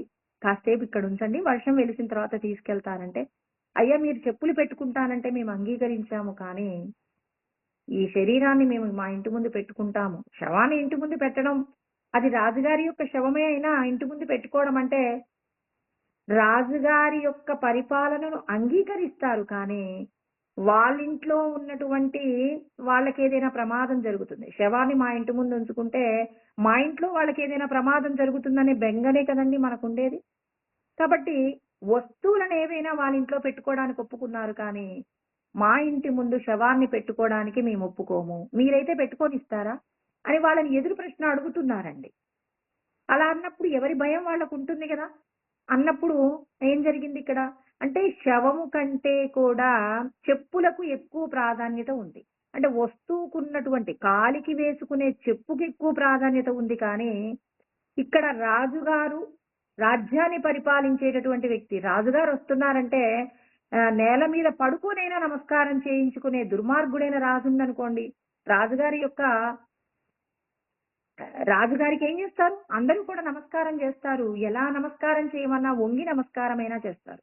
ఎలా అయినా చేస్తారు. ఆయన అంటే మనిషికి అధికారం ఉన్నప్పుడు, మనిషిగా ఉన్నప్పుడు, అధికారం కూడా పక్కకు పెట్టండి. రాజుగా బ్రతికి ఉన్నప్పుడు, రాజు కాకపోయినా సామాన్య మానవుడిగా బ్రతికి ఉన్నా, అతనికి ఒక విలువ అంటూ ఏదో ఒకటి ఉంటుందండి. కానీ ఇతడు చక్రవర్తి అయినప్పటికీ అతని శరీరంలో ఉన్నటువంటి ఈశ్వరుడు పక్కకి వెళ్ళిపోయిన తర్వాత ఆ శవానికి ఎంతటి తక్కువ స్థాయిని పరమాత్మ ప్రసాదించారో గమనించి ప్రతి ఒక్కరూ కూడా అర్థం చేసుకోవాలి. ఏం అర్థం చేసుకోవాలి అంటే యావత్ పవనో నివసతి. అంటే ప్రతి ఒక్కరిలో కూడా భగవంతుడు నివసించి ఉన్నంత వరకే. యావత్ పవనో నివసతి దేహే. లోపట ఈశ్వరుడు ఉన్నంత వరకే, ప్రాణవాయువు ఉన్నంత వరకే. ప్రాణ సంస్థితమసి అంటారండి. జీవుడు ఎక్కడుంటారంటే ప్రాణాన్ని ఆశ్రయించి ఉంటారు అని చెప్పేసి చాందోగ్య ఉపనిషత్తులో చెప్పబడింది. మరి మన దేహమునందు ఆ ప్రాణవాయువు ఉన్నంత వరకే, ప్రాణం ఉన్నంత వరకే మరి మనం బ్రతికి ఉంటామండి. ఎప్పుడైతే మనం బ్రతికి ఉన్నప్పుడు ఎవరైనా కనపడితే ఏమంటారండి? అప్పుడు కుశలం అడుగుతారు. కుశలం అంటే ఇప్పుడు మనం బ్రతికి ఉంటే మనం రోడ్డు మీద నడిచి వెళ్తూ ఉంటే బాగున్నారా అండి అంటారు. తావత్ కుశలం తస్మిన్ గేహే. అంటే మీ లోపట భగవంతుడు ఉన్నప్పుడు మిమ్మల్ని అందరూ కూడా కుశలం అడుగుతూ ఉన్నారండి.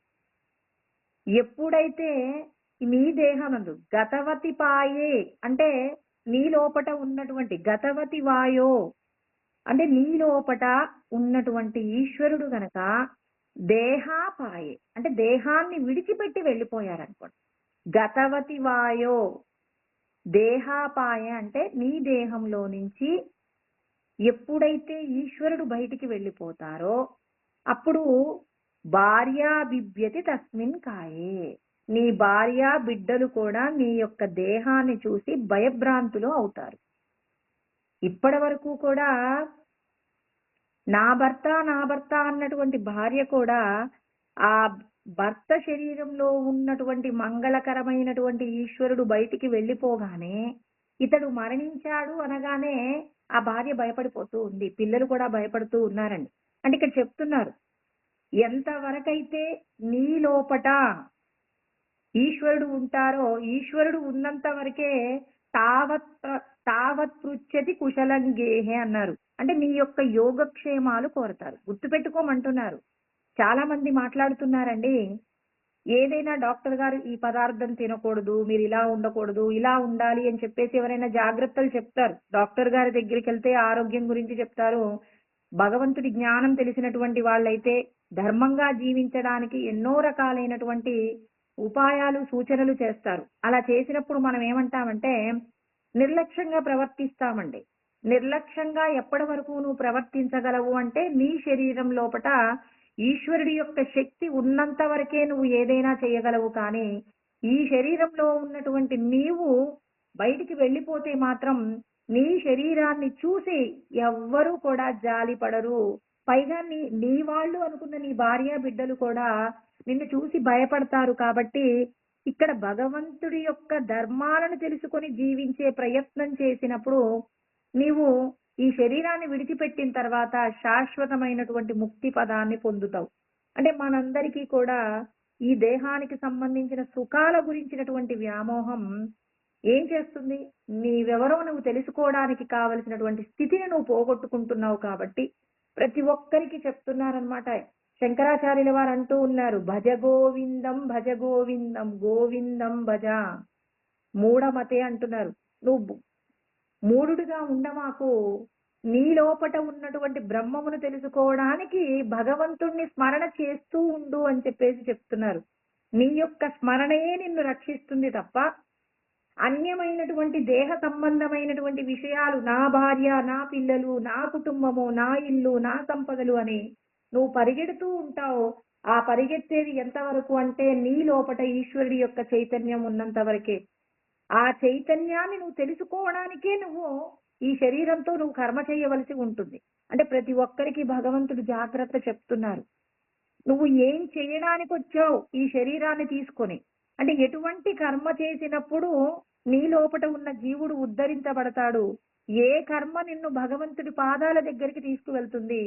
దేహ సంబంధమైన విషయాలతో నువ్వు తాదాత్మ్యత పొందుతున్నంత కాలం నువ్వు భగవంతుడికి దూరంగానే ఉంటావు. దేహ సంబంధమైన విషయాల యందు ఎవరికైతే వైరాగ్యము కలుగుతుందో, వైరాగ్యం కలిగినటువంటి వారే భగవత్ సంబంధమైనటువంటి సాధన చేయగలుగుతారు. ఇక్కడ అర్జునుడికి విషాదం కలుగుతుంది. విషాదం ఎందుకు అంటే తన భార్య బిడ్డలు కష్టపడినా పర్వాలేదు, తమ యొక్క బంధువులు సంతోషంగా ఉండాలనేటటువంటి, అంటే బంధువుల కోసం మరి భార్యా బిడ్డలకు కలిగేటటువంటి సుఖాలను కూడా త్యాగం చేస్తున్నారు. కేవలం తన సుఖాలే కాదండి, తన భార్యా బిడ్డలకి కూడా సుఖం లేకపోయినా నా భార్యా బిడ్డల్ని నేను సంతోషంగా చూసుకోగలను, మా బంధువులందరూ సంతోషంగా ఉంటే చాలు, సంపదల కంటే బంధువులే గొప్పవాళ్ళు అని చెప్పేసి అర్జునుడు నిరూపిస్తూ ఉన్నాడు. అలా నిరూపించేటటువంటి సందర్భంలోనే మాట్లాడుతూ ఉన్నారండి. ఏమంటున్నారు? నిమిత్తాని చ పశ్యామి విపరీతాని కేశవ నచ శ్రేయోను పశ్యామి హత్వా స్వజనమాహవే అంటున్నారు.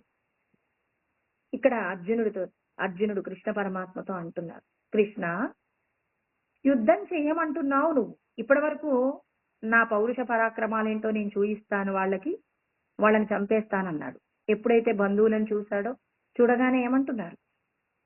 లోకానికి అర్జునుడి యొక్క గొప్పతనం చెప్పిస్తున్నాడండి కృష్ణ పరమాత్మ. భగవద్గీత బోధించడానికి అవసరమైనటువంటి ఆ వైరాగ్యం అంతా కూడా అర్జునుడిలో కలిగింది అనటానికి ఇక్కడ మనం చెప్పుకోబడేటటువంటి మాటలు. ఇక్కడ అంటున్నాడు, నిమిత్తాని చ పశ్యామి విపరీతాని కేశవ. నాకు శుభసూచకం ఏం కనిపించట్లేదు కృష్ణ. ఇప్పుడు వీళ్ళందరినీ చంపడం వలన ప్రయోజనము కంటే అనర్థములే ఎక్కువగా కనబడుతూ ఉన్నాయి. అంటే మనం ఒక పని చేస్తే కొంత లాభం కలగాలండి. లాభం కలగకపోగా మనకు వచ్చేటటువంటి నష్టం ఎక్కువగా ఉంది అంటే ఆ పని చేస్తామా? ఎవరైనా విరమించుకుంటారు. మధ్యలో కూడా విరమించుకోవచ్చు కదండీ! ఇప్పుడు ఒక పని ప్రారంభించాను. నేను ఏదో ఊరికి ప్రయాణం అయ్యాను. ప్రయాణం అయినప్పుడు కొంత దూరం బస్సులో ప్రయాణం చేస్తున్నప్పుడు మధ్యలో ట్రాఫిక్ అంతా జామ్ అయిందట. ఈ పూటకి అది కదిలేటట్టు లేదట అన్నప్పుడు మనం ఏం చేస్తాం? వెనక్కి వెళ్ళడానికి ప్రయత్నం చేస్తాం. అయ్యో! కొంచెం దూరమే కదా! ఒక 2 కిలోమీటర్లు ముందుకొచ్చాం. ఇప్పుడు ఆ మధ్యలో ట్రాఫిక్‌లో మధ్యలో ఇరుక్కొని పోవడం కంటే ఈ 2 కిలోమీటర్లు ఎలాగో ఒకలాగా నడుచుకుంటూ వెళ్ళిపోతే నా ఇంటికి నేను వెళ్ళిపోతాను గదా! ఈ ట్రాఫిక్‌లో మధ్యలో జామ్ అయిపోయి మళ్ళీ నా పరిస్థితి అగమ్య గోచరంగా ఉంటుంది. ఎందుకైనా మంచిది నేను ఇంటికి వెళ్ళిపోతాను. ఆ పక్కనున్న వాళ్ళంటారే ట్రాఫిక్ అనేది ఖచ్చితంగా ఎక్కడో ఓ చోట ఎప్పుడో ఓసారి ఇలా జరుగుతుంది. మరి దానికోసం అని చెప్పేసి నువ్వు ప్రయాణాన్ని విరమించుకుంటావా అంటే ఇప్పుడు మనం ఆలోచిస్తాం. నేను ఈ రోజు ఊరికి వెళ్ళటం వల్ల ఏమైనా ప్రయోజనాలు గొప్పగా ఉన్నాయా? వెళ్ళకపోతే ఏమైనా నష్టాలున్నాయా? ఇప్పుడు మనం ఆలోచించి అక్కడున్న పరిస్థితి, మనం వెళ్ళబోయేటటువంటి ఊరికి సంబంధించిన పని 2 ఆలోచించుకొని, నేనిప్పుడు ఊరికి వెళ్ళకపోయినా జరిగే నష్టమేమీ లేదు. నేనెళ్ళిపోతానింటికి. ఇక్కడ అర్జునుడు కూడా అదే అంటున్నాడు. నేను యుద్ధం చేయటం కంటే కూడా యుద్ధాన్ని విరమించడం వలన ఎక్కువ నష్టాలుంటాయి అని కృష్ణ పరమాత్మ ఆలోచన. అంటే యుద్ధం చేయడం అనేది ఎలా జరుగుతుంది? యుద్ధం చేశారనుకోండి, యుద్ధము చేస్తే ధర్మం నిలబడుతుంది. కానీ అర్జునుడు ఏమంటున్నారు? యుద్ధం చేయడం కంటే కూడా యుద్ధాన్ని విరమించుకోవడం వల్ల ఎక్కువ ప్రయోజనాలుంటాయని అర్జునుడు ఆలోచిస్తున్నారు. మా వాళ్ళకి కావలసిందేదో అది ఇచ్చేస్తే సరిపోతుంది గదా! ఇప్పుడు మా బంధువులందరికీ ఏం కావాలి? హ్మ్. మా యొక్క రాజ్యం కావాలి. మా యొక్క రాజ్యం కావాలి కాబట్టి నేనిచ్చేస్తాను. ఇవ్వడానికి మేము సిద్ధంగా ఉన్నాము. తీసుకోవడానికి వాళ్ళు సిద్ధంగా ఉన్నారు. ఇప్పుడేంటండి ప్రమాదం? ఇప్పుడు ఇచ్చేది మేము, తీసుకునే వాళ్ళు వాళ్ళు. ఇప్పుడు ప్రమాదం ఏమీ లేదు గదా! మరి ఇలాంటప్పుడు ఇచ్చేద్దాం. మరి అంత సడెన్‌గా యుద్ధం చెయ్యను అనంటే మరి కృష్ణ పరమాత్మ ఒప్పుకుంటారా? ఇప్పుడు మనం ఒక ఊరు వెళ్దామని ప్రయాణమైతేనే పక్కనున్న వాళ్ళంటున్నారు ఏదో ట్రాఫిక్ కోసం అని జెప్పేసి మీరు వెళ్ళే ప్రయాణాన్ని విరమించుకుంటారా అని చెప్పేసి ఆ చుట్టూ ఉన్న వాళ్ళు అంటూ ఉన్నారండి. చుట్టూ ఉన్న వాళ్ళు అలా అంటున్నారు అంటే ఇక్కడ ఏం జరుగుతుంది? ప్రయాణం విరమించుకోవద్దు అని చెప్తున్నారు. అంటే ఇప్పుడు నువ్వు ప్రయాణం నేను వెళ్ళకుండా నేను ఇంటికెళ్తాను అని చెప్పడానికి ఎంతమందికి నువ్వు ఎన్ని సమాధానాలు చెప్పాలి? ఖచ్చితంగా సమాధానం చెప్పవలసి ఉంటుందండి. ఎవ్వరికీ ఏం చెప్పకుండా వెళ్ళిపోతామా? అక్కడ ఉన్నటువంటి వాళ్ళలో ఒక నలుగురు అడిగిన ప్రశ్నకు సమాధానం చెప్పకపోవచ్చు గానీ, ఎవరో ఒకరు నువ్వు బాగా గౌరవించే వ్యక్తి ఒకళ్ళుంటారక్కడ. ఏంటి ఇంత చిన్నదానికే మీరు ప్రయాణం విరమించుకొని వెళ్ళిపోతున్నారు. మేమందరం మనుషులం కాదా? మీకే అంత భయం ఎందుకు అని చెప్పేసి నువ్వు ఎవరు ఏ మాట మాట్లాడితే ఆ నీ మాటకు ఎదురు చెప్తే నువ్వెవరికి ఎదురు చెప్తే అక్కడ నీ మాట చెల్లదో అటువంటి వారొకరు ఉంటారు. ఇక్కడ కృష్ణ పరమాత్మ ఉన్నారండి. అంతే కదా! ఇక్కడ కృష్ణ పరమాత్మ ఇక్కడ ఉన్నారు. కృష్ణ పరమాత్మ ఇక్కడుండి ఏం చెప్తూ ఉన్నారంటే, మీరు ఖచ్చితంగా యుద్ధం చెయ్యవలసిందే అని కృష్ణ పరమాత్మ అనబోతాడు. కృష్ణ పరమాత్మ అనకుండా ఉండడానికి అంటే అవతలి వాళ్ళు మనల్ని ఎందుకు మీరు ఇంటికి వెళ్తున్నారు అంటే వాళ్లకు సరైనటువంటి సమాధానం చెప్పడం కోసం ప్రయత్నం చేస్తాం కదండి. అదే విధంగా ఇక్కడ అర్జునుడు కూడా సిద్ధం చేసుకున్నాడనమాట ఆయుధాలు. ఏ ఆయుధాలు? యుద్ధం చెయ్యకుండా యుద్ధం ఆపడానికి ఏవేమి మాటలు మాట్లాడితే కృష్ణ పరమాత్మకు కోపం రాకుండా సత్యాన్ని గ్రహించి సరే ఇక యుద్ధం నిలిపివేద్దాం అని చెప్పేసి కృష్ణ పరమాత్మ అనటానికి ఏ మాట మాట్లాడితే కృష్ణుడికి నచ్చుతుందో అటువంటి మాటలు తనకున్న జ్ఞానాన్ని బట్టి మాట్లాడుతూ ఉన్నారు. ఇప్పుడు ఆయన ఏమంటున్నాడు? సరే నిమిత్తాని చ పశ్యామి విపరీతాని కేశవ నచ శ్రేయోను పశ్యామి హత్వా స్వజనమాహవే. ఇంతకుముందు చెప్పుకున్నాం కదండి. దుష్ట్వేమం స్వజనం కృష్ణ స్వజనం నా వాళ్ళు నా బంధువులైనటువంటి వాళ్ళందరినీ చంపాల. వాళ్ళందరినీ చంపడం వల్ల జరిగేటటువంటి ప్రమాదమే ఎక్కువ ఉంది కదండి. ఇప్పుడు బంధువుల్ని చంపడం వల్ల ఎక్కువగా నష్టమే ఉంటుంది కానీ లాభం అయితే ఉండదు కదా. బంధువులందరూ వెళ్ళిపోయిన తర్వాత ఏంటండి ప్రయోజనం? బంధువులు ఉన్నప్పుడు కదా మనం సంతోషంగా ఉండేది. భూమి మీద మనం జీవించేదే బంధువుల కోసం. బంధువులు లేకపోతే ఎవరైనా సంతోషంగా ఉండగలుగుతారా? బంధువులు లేకపోతే ఎవరూ సంతోషంగా ఉండలేరు. ఇక్కడ అర్జునుడు కూడా అదే మాట్లాడుతున్నాడు. బంధువులలో ఎవరైనా తప్పు చేస్తే క్షమిస్తాం కదండి. పరాయి వాడు తప్పు చేస్తే పెద్ద శిక్ష వేస్తాం. బంధువులలో ఎవరైనా తప్పు చేస్తే వాళ్ళని ఏమంటారు? అయ్యో పాపం క్షమిద్దామండి, చిన్నప్పుడు మనం ఎంత సంతోషంగా కలిసి ఉన్నాం, చిన్నప్పుడు వాణ్ణి వీడు ఇబ్బంది పెట్టలేదా, వీడు వాణ్ణి ఇబ్బంది పెట్టలేదా, పెద్ద అయిన తర్వాత ఏనా మీకేమన్నా ఎందుకురా మీకు ఇంత పౌరుషాలు అని చెప్పేసి మన చుట్టూ ఉన్న వాళ్ళు ఏమంటారు? ఇద్దరు కలిసి ఉండడానికి ఎన్నో రకాలైనటువంటి ప్రయత్నాలు చేస్తారు. అలా ప్రయత్నాలు చేసినప్పుడు మనం కూడా ఏం చేస్తాం? అయ్యో నా బంధువులు కదా, ఏదో 1, 2 మాటలు పొరపాటున అనుకుంటూ ఉంటాం, మరి ఆ మాటలకే ఎందుకు అని చెప్పేసి మనం ఏం చేస్తాం? రాజీ పడేటటువంటి ప్రయత్నం చేస్తాం. అంటే రాజీ పడటం ప్రయత్నం చేస్తున్నాము అంటే ఇక్కడ బంధువుల మీద నీకు ప్రీతి ఉంటే రాజీ పడతావు. ఆ బంధువు వల్ల నువ్వు బాగా దుఃఖాన్ని పొంది ఉన్నావు అనుకోండి, అప్పుడు నువ్వు రాజీ పడటానికి ఇష్టపడతావా?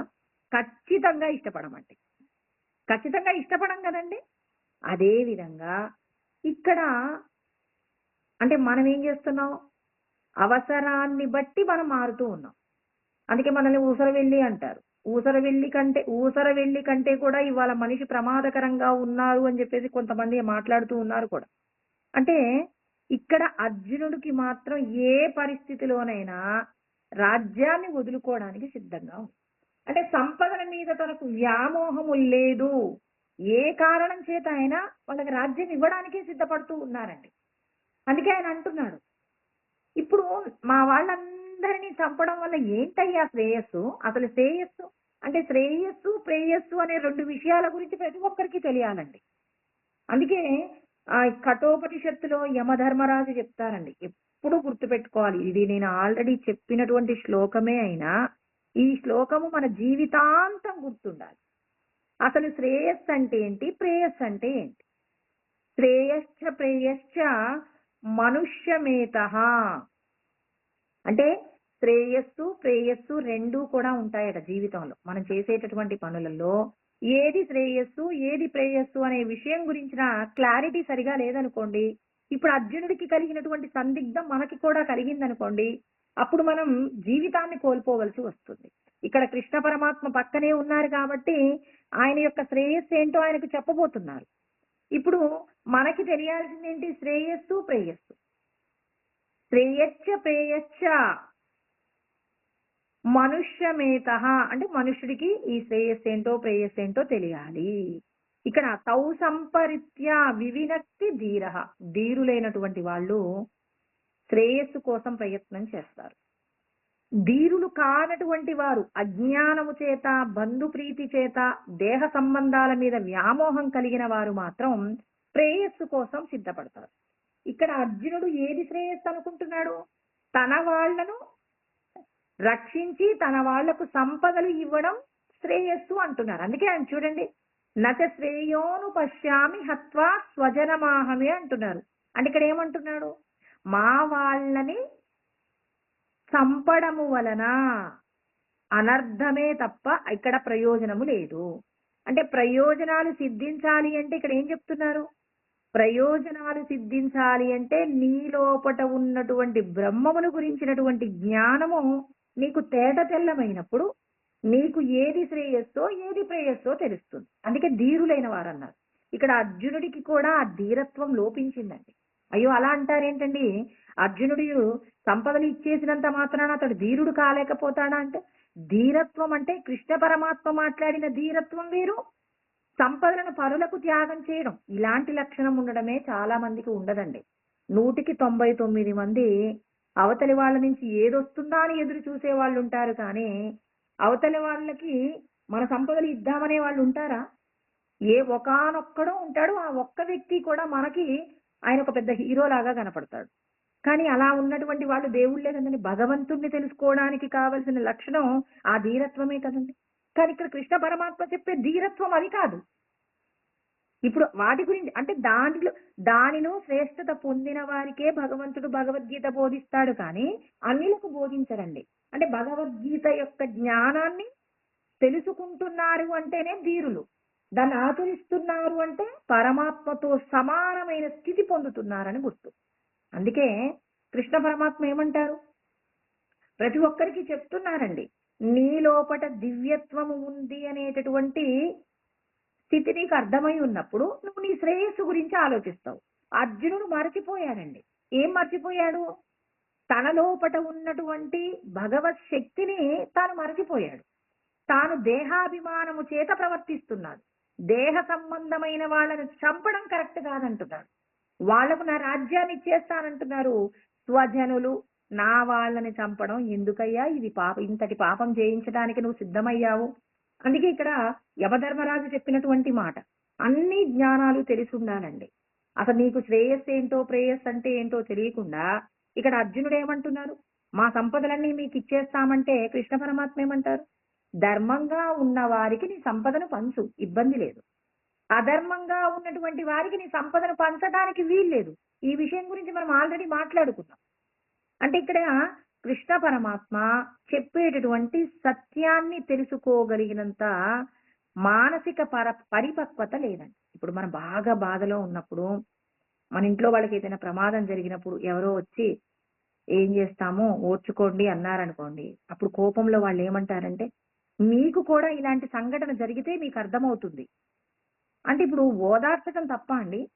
అంటే ఆ ఓదార్పును కూడా తీసుకోగలిగినంత మానసిక పరిపక్వత ఉండాలి.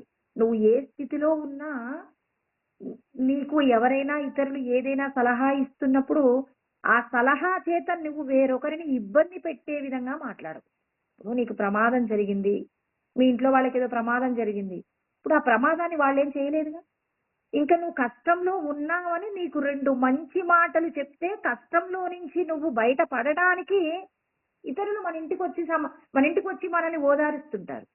ఇప్పుడు నీకు విచక్షణను కోల్పోతావు. ఎప్పుడు కోల్పోతావు? ఇక నీ వాళ్ళ మీద నీకున్న మమకారాన్ని బట్టి నీ విచక్షణ ఉంటుందండి.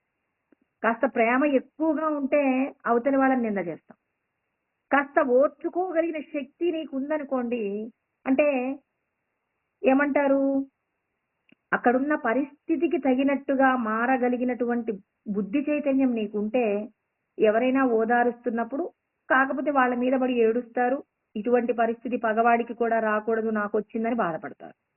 ఇప్పుడు అలా కాకుండా మీకు కూడా ఇటువంటి పరిస్థితి వస్తే మీరు ఇలాగే ఓదారుస్తారా? అంటే ఇప్పుడు నీకు ఇలా జరగాలని అవతలి వాళ్ళు ఏం కోరుకోలేదు కదండి. అవతలి వాళ్ళు ఏం కోరుకోలేదు.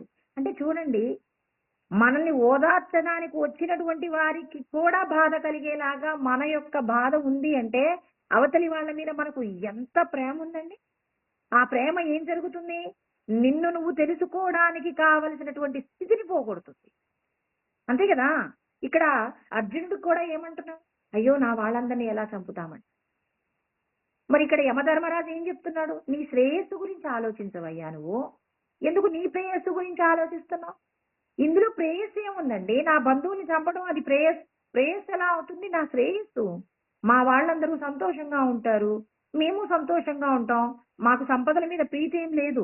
మా సోదరులు మేమందరం సంతోషంగా ఉంటాం సంపదలు లేకపోయినా. మా వాళ్ళకి సంపదలు ఉంటే ఇష్టం అంటున్నారు. భగవంతుడు ఏమంటాడు? ఇవాళ నీ సంపదనే తీసుకున్నాడు, రేపు లోకంలో ఉన్న ఎవడినైనా వీళ్ళేం చేస్తారు? వాళ్ళకున్న బల పరాక్రమాల చేత వేరొకరి యొక్క సంపదలు కూడా దోచుకుంటారు, ప్రజలను కూడా దుర్మార్గంగా పరిపాలిస్తారు, వాళ్లను కూడా అనేక రకాలైన చిత్రహింసలు చేసి మీ యొక్క ఈ రోజున మీరు మీ వాళ్లకు ఇచ్చిన సంపదలు ఎంత దూరం వెళ్ళి లోకంలో ఉన్న ప్రతి ఒక్కరూ ఇబ్బంది పడేలాగా ఇవాళ నువ్వు ఇస్తానన్నటువంటి రాజ్యంలో ఇన్ని రకాలైనటువంటి ప్రమాదాలు ఉన్నాయి. నీకు ఈ ప్రమాదాలు అర్థం కావట్లేదు. నీకు బంధువుల మీద ఉన్న ప్రీతియే నీ సంపదలను ఇచ్చేద్దాం అనుకుంటున్నారు. కానీ మీరు ధర్మం తప్పి ప్రవర్తిస్తే ఎన్నో రకాలైనటువంటి ప్రమాదాలు ఉన్నాయి. ఆ ప్రమాదాలు అందుకే ఆయన ఏమన్నాడు? వేదాహం సమతీతాని వర్తమానాని చార్జున భవిష్యాని చ భూతాని మాంతు వేదన కచ్చన. భూత భవిష్యత్ వర్తమాన కాలాలు నాకు తెలుసు, నీకు తెలీదు.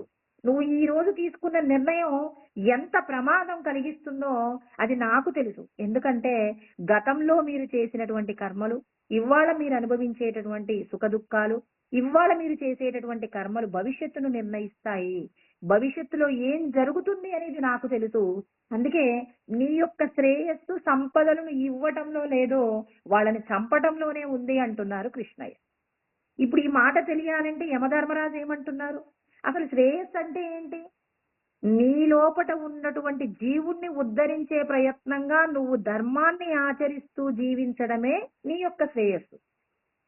లేదు నా భార్య బిడ్డలే సుఖంగా ఉండాలని చెప్పేసి భార్య బిడ్డల కోసం అని చెప్పేసి నువ్వు నిరంతరం భార్య బిడ్డల యొక్క క్షేమాన్ని ఆలోచిస్తూ నువ్వు సంపాదించిందంతా నీ భార్య బిడ్డలకే ఖర్చు పెడుతూ ఉంటే నీ శ్రేయస్సు కోసం ఒక్క రూపాయి కూడా వెళ్ళట్లేదు.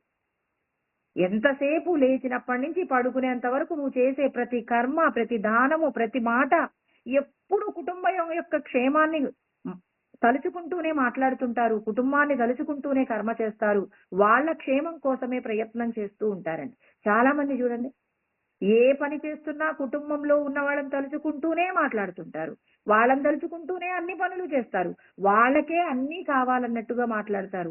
ఇతరులకు ఏదైనా ఉద్యోగం వస్తే అయ్యో మా అమ్మాయికి ఎప్పుడు ఉద్యోగం వస్తుందో అండి, మీకు బాగానే వచ్చింది. ఎప్పుడు చూడండి అవతల వారికి ఉద్యోగం వచ్చిందన్న సంతోషం కాదు, మా వాళ్ళకు ఉద్యోగం. మీ పిల్ల చదివేది ఏ క్లాసు? ఆ పిల్ల చదివేది 10th. ఉద్యోగం వచ్చింది, వాడు చాలా కష్టపడి ఈ పిల్ల కంటే 10 సంవత్సరాలు పెద్ద అయినా అయ్యో మా వాడికి ఉద్యోగం రాదు, ఎప్పుడు వస్తుందో రాదో, బాగానే మీ పిల్లవాడికి వచ్చిందండి. 10 ఏళ్ల తర్వాత ఏం జరుగుతుందో తెలియనటువంటి స్థితి ఉన్నా ఎంతసేపు దాన్నే ఏమంటారు శాస్త్రంలో అంటే లోలత్వం అంటారండి. కృష్ణ పరమాత్మ కూడా 16వ అధ్యాయంలో లోలత్వం గురించి మాట్లాడతారు. బంధువులు భార్య బిడ్డల మీద ఉన్నటువంటి వ్యామోహాన్ని లోలత్వము అంటారు. ఎంతసేపు తన యొక్క పరివారం గురించిన ఆలోచనే. ఇక్కడ నీ యొక్క పరివారం గురించి నువ్వు ఆలోచించేటటువంటి ఆలోచన, నువ్వు చేసేటటువంటి కర్మల యొక్క ఫలాలన్నీ అది ప్రేయస్సు. నిన్ను నువ్వు ఉద్ధరించుకునేటటువంటి ప్రయత్నంగానే నువ్వు కర్మ చెయ్యవలసి ఉంటుంది. అంటే నీ లోపట ఉన్నటువంటి బ్రహ్మమును నువ్వు తెలుసుకోవడానికి నువ్వు నిరంతరము కూడా భగవంతుడికి నచ్చినటువంటి కర్మలను చెయ్యడంలో నువ్వు సిద్ధంగా ఉండాలి. అంటే భగవంతుడికి ప్రీతికి పాత్రమైనటువంటి కర్మనే నువ్వు చెయ్యాలి, కానీ మరి భగవంతుడికి ప్రీతి పాత్రం కానటువంటి కర్మలు నువ్వు చేయడానికి వీల్లేదు అంటుంది. భగవంతుడికి నచ్చేది.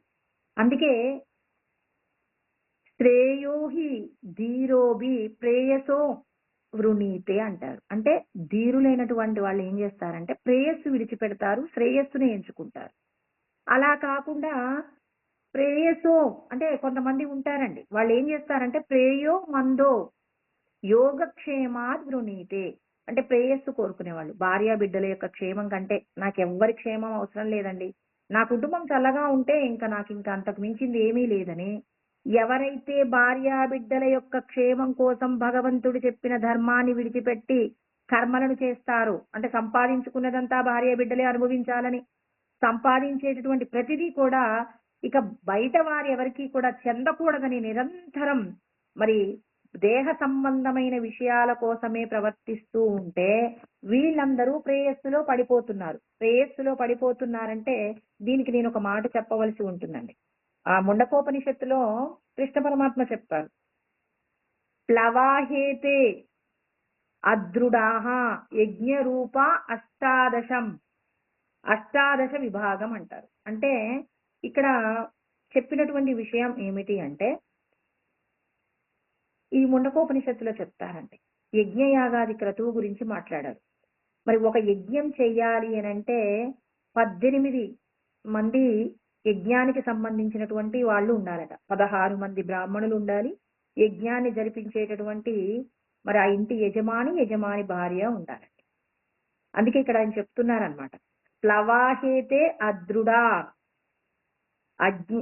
యజ్ఞ రూప అష్టాదశం అంటున్నారు. అంటే 18 మంది ఉండాలి.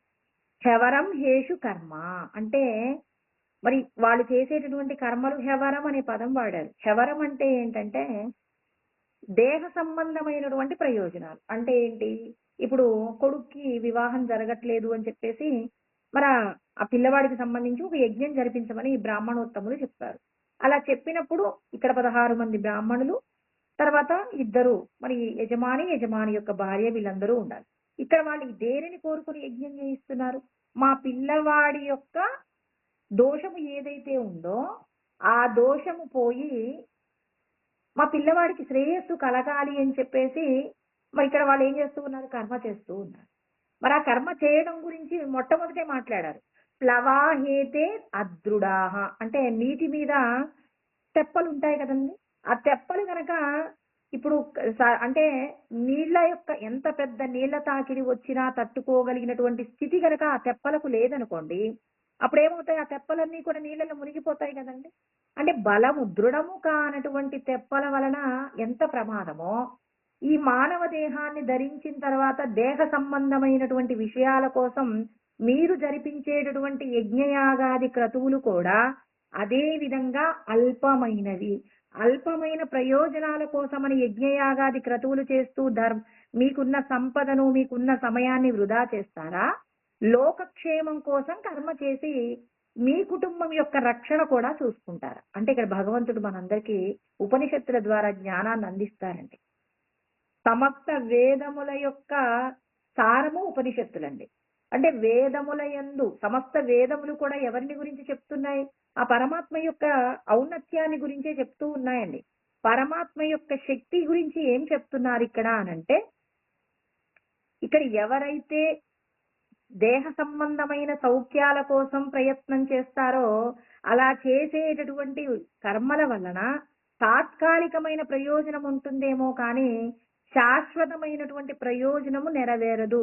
అంటే మీరు శ్రేయస్సు కోసం కర్మ చేస్తున్నారు. మీ యొక్క శ్రేయస్సు ఏంటి అంటే లోకంలో ఏంటి?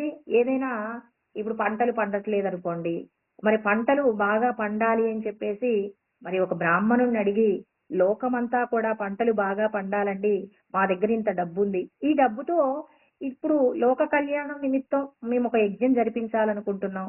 ఏ యజ్ఞం జరిపిస్తే ఇప్పుడు లోకం శాంతిగా అంటే మా ఊర్లో ఉన్న వాళ్ళందరూ కూడా శాంతిగా ఉంటారని చెప్పేసి అంటే మనం ఏదైనా ఒక యజ్ఞం చేయిస్తే అలా జరిపించాలట. 10 మంది యొక్క క్షేమం కోసం ఒక యజ్ఞం చేయవలసి ఉంటుంది. కానీ కేవలం ఈ మన ఇంట్లో మన కుటుంబంలో ఉన్నటువంటి ఇబ్బందులను తొలగించుకోవడం కోసం అని చెప్పేసి ఒక పండితుడి దగ్గరికి వెళ్లి జరిపించుకునేటటువంటి యజ్ఞయాగాది క్రతువుల వల్ల మీ కుటుంబానికి మాత్రమే క్షేమం ఉంటుంది. అది తాత్కాలికమైనటువంటి క్షేమం. ఇవాళ మీ పిల్లవాడికి దోషం పోయిందండి, వివాహం జరిగింది, మళ్ళీ పిల్లలు పుట్టలేదండి. ఇప్పుడు ఏం చేస్తారు? మళ్ళీ ఏం చేస్తారు? మళ్ళీ వెళ్ళి, స్వామి మా అబ్బాయికి అప్పుడు మీరు ఆ దోష నివారణ చేస్తేనే వివాహం జరిగింది, ఇవాళ మా పిల్లవాడికి సంతానం కలగట్లేదండి, దానికి సంబంధించి ఏదైనా ఒక క్రతువు చెప్పండి అంటే మళ్ళీ ఆ బ్రాహ్మణుడు ఉందండి, వేదమునందు ఉంది. మీ కుటుంబానికి దేహ సంబంధమైన ఏ సమస్య ఉన్నా సమస్యకు పరిష్కారాన్ని చెప్పగలిగినటువంటి ఎన్నో రకములైనటువంటి దేవతలు ఉన్నారు. దేవతలకు జరిపించేటటువంటి క్రతువులు ఉన్నాయి. అంటే ఎంతసేపు నా పిల్లలకి ఏం కావాలి, నాకేం కావాలి అని దేహ సంబంధమైన విషయాల కోసమే మీరు యజ్ఞయాగాదులు చేస్తారా? లేకపోతే లోక కళ్యాణం నిమిత్తంగా మీరు కర్మలు చేస్తారా? ఈ విషయాన్ని మీరందరూ కూడా విచారణ చెయ్యండి అంటున్నా. అంటే ఎవరైతే దాని గురించి కృష్ణ పరమాత్మ చెప్పిన శ్లోకం కూడా చెప్పుకోవాలి. ఏంటి? ఇక్కడ హెవరం దూరేనా హెవరం కర్మ బుద్ధియోగా ధనంజయ బుద్ధౌ శరణమన్విచ్చ కృపణా ఫలహేతవా అని 2వ అధ్యాయంలో 49వ శ్లోకంలో చెప్తారండి. అంటే ఫలితాన్ని కోరుకుని చేసేటటువంటి కర్మలు చాలా అల్పమైనవి. బుద్ధియుక్త సమత్వ బుద్ధితో లోక కళ్యాణం కోసం మీరు చేసేటటువంటి కర్మలు మాత్రమే మీకు శ్రేయస్సునిస్తాయి. అంటే మీ కుటుంబంలో ఉన్న సమస్యను పోగొట్టాలన్నా లోక కళ్యాణం కోసం మీరు జరిపించినటువంటి ఏదైతే క్రతువు ఉందో అది మీ కుటుంబాన్ని రక్షిస్తుందండి. అంటే ఇప్పుడు ఎప్పుడైతే మనం ఒక ఊళ్ళో ఏదైనా ఒక ఇబ్బంది ఉంటే ఆ ఇబ్బందిని పోగొట్టడానికి రోడ్లు సరిగా లేవు, మీ వంతుగా మీరు ఒక 10,000 ఇవ్వాలనుకున్నారు, రోడ్లు బాగాలేదండి, ఈ రోడ్లన్నీ ఇలాగే ఉంటే ప్రమాదాలు జరుగుతాయి, నా వంతుగా నేను ఇంత ఇస్తాను, మీరేమైనా ఇవ్వగలరా అని చెప్పి ఓ నలుగురికి ప్రేరణగా ఉండి ఆ నలుగురు దగ్గరికి మీరు వెళ్ళి ఇచ్చేటటువంటి వాళ్ళ దగ్గరికి వెళ్ళి వాళ్ళ దగ్గర తలా కొంచెం డబ్బు వసూలు చేసి ఆ రోడ్డు వేయించారనుకోండి, నీ కుటుంబంలో జరగబోయేటటువంటి ఏదైనా ప్రమాదము, ఏదైనా విషాదము, ఏదైనా కష్టము, నీ ఇంట్లో జరగనటువంటి ఏదైనా ఒక శుభకార్యం అన్ని కూడా నెరవేరుతాయి. ప్రమాదం ఆగిపోతుంది, శుభకార్యం జరిగిపోతుంది. ఎప్పుడు? లోక కళ్యాణం నిమిత్తముగా నీ ఆలోచనలు ఉండి నువ్వు చేసేటటువంటి కర్మలు 10 మందికి ప్రయోజనాన్ని కలిగించినప్పుడు ఆ ప్రయోజనం నిన్నే కాదు నీ చుట్టూ ఉన్నటువంటి వారికి కూడా క్షేమాన్ని కల్పిస్తుంది అనే సత్యం ప్రతి ఒక్కరూ తెలుసుకోవాలంటున్నారు. ఇదండి దూరేనా ఎవరం కర్మ అంటే ఎప్పుడో నా కుటుంబ క్షేమము, నా కుటుంబ క్షేమం. పూజ చేస్తే భగవంతుని వేడుకుంటామన్నమాట. అయ్యో బాగుండాలండి, మా కుటుంబం బాగుండాలండి, మా పిల్లలకి అనారోగ్యాలు లేకుండా చూడండి, వాళ్ళకి మంచి చదువు ఇప్పించండి. ఇలా ప్రతి క్షణం మనం ఏం చేస్తున్నాం? ఎంతసేపు దేహ సంబంధమైనటువంటి విషయాల గురించినటువంటి పూజలేనా? ఈశ్వరుడు మిమ్మల్ని ఎందుకు పుట్టించాడు? ఈశ్వరుడు మీ చేత ఎటువంటి విధమైనటువంటి జీవనాన్ని గడపమన్నారు? మీ యొక్క శ్రేయస్సు కోసం మీరు ఏదైనా చేసుకుంటున్నారా? లోకక్షేమాన్ని కాంక్షిస్తున్నారు అంటే ఇక్కడ మీ ఎవరి క్షేమం ఉంది? ఇందులో మీ యొక్క క్షేమమే ఉంది. ఈ దేహాన్ని ధరించినటువంటి జీవుడి యొక్క ఉద్ధరణ ఉంది. ఇక్కడ అర్జునుడు జీవుడి యొక్క ఉద్ధరణను మరచిపోయాడు. ఆ సంపదలు తీసుకోవడానికి అర్హత లేనటువంటి వారు దేహ బంధువులైనంత మాత్రాన వాళ్ళకి ఆ సంపదలన్నీ కూడా దారాదత్తం చెయ్యాలనుకుంటున్నాడు. ఆ దారాదత్తం చేయడంలో పరమాత్మ ఒప్పుకోడండి. మనము ఇద్దామనుకున్నా ఈశ్వరుడు అంగీకరించడు. కొడుకు అసమర్థుడు, దుర్మార్గుడు అయినా సంపదలను ఇచ్చి వెళ్లిపోయిన తల్లిదండ్రులకు మనశ్శాంతి ఉండదు. ఆ కొడుకు ఆ సంపదలను దుర్వినియోగం చేసినందుకు వాడితో పాటు ఉన్నటువంటి వాళ్ళందరూ కూడా హీనమైనటువంటి స్థితిని పొందుతారు. ఇలా ఎందుకు పొందుతున్నారు? భగవంతుడు చెప్పిన ధర్మాన్ని విడిచిపెట్టినటువంటి వారికి ఈశ్వరుడు వేసేటటువంటి శిక్ష. అవునండి, ఆ తల్లిదండ్రులకు మనశ్శాంతి లేకుండా పోతుంది. వెళ్ళిపోయేటప్పుడు అయ్యో నా కొడుకు ఈ సంపదలు ఉంచుతాడనేటటువంటి ఆలోచన నాకు లేదు, ఈ పిల్లవాడు దుర్మార్గుడైపోయాడు, దుర్మార్గుడి చేతిలో సంపదలు పెట్టేశాం, ఎంతో కష్టపడ్డాం, కష్టపడి సంపాదించినవన్నీ మరి పిల్లవాడు దుర్వినియోగం చేస్తాడు, వాడు బాగుండడు, వాడి భార్య పిల్లలు ఏమైపోతారని అనుక్షణం మనశ్శాంతి లేకుండానే దేహత్యాగం చేస్తారు. దానివల్ల ఎన్నో రకాలైన ఇబ్బందులు కూడా ఉంటాయి.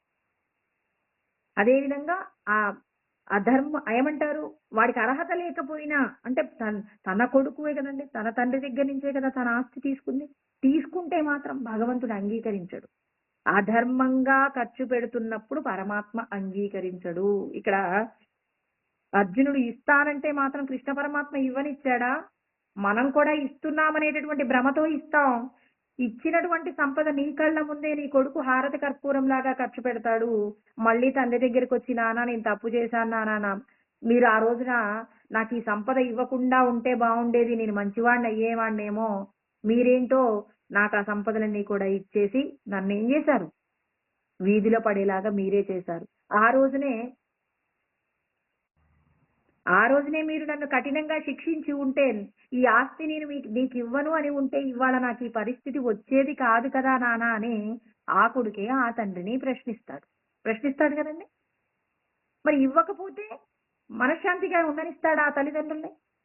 ఎన్నో రకాలైనటువంటి ఇబ్బందులు పెడతారు. మనం అక్కడక్కడ చూస్తుంటాం కూడా, ఆస్తి ఇవ్వను, నువ్వు మంచివాడివి కాదు, నీ పిల్లలకే ఈ ఆస్తి ఇస్తాను అంటే పాపం ఆ తల్లిదండ్రుల్ని అనేక రకాలైనటువంటి చిత్రహింసలు పెట్టినటువంటి మరి పుణ్యాత్ములు కూడా ఈ లోకంలో చాలా మంది ఉన్నారు. అంటే ఇక్కడ భగవంతుడు ప్రతి ఒక్కరికి తెలియజేస్తూ ఉన్నారు, అర్జునుడికి కలిగేటటువంటి వ్యామోహము ఎటువంటిది అంటే, అర్హులు కానటువంటి వారికి మరి ఏదైనా మంచి చెయ్యాలి అనుకోవడం కూడా తప్పే.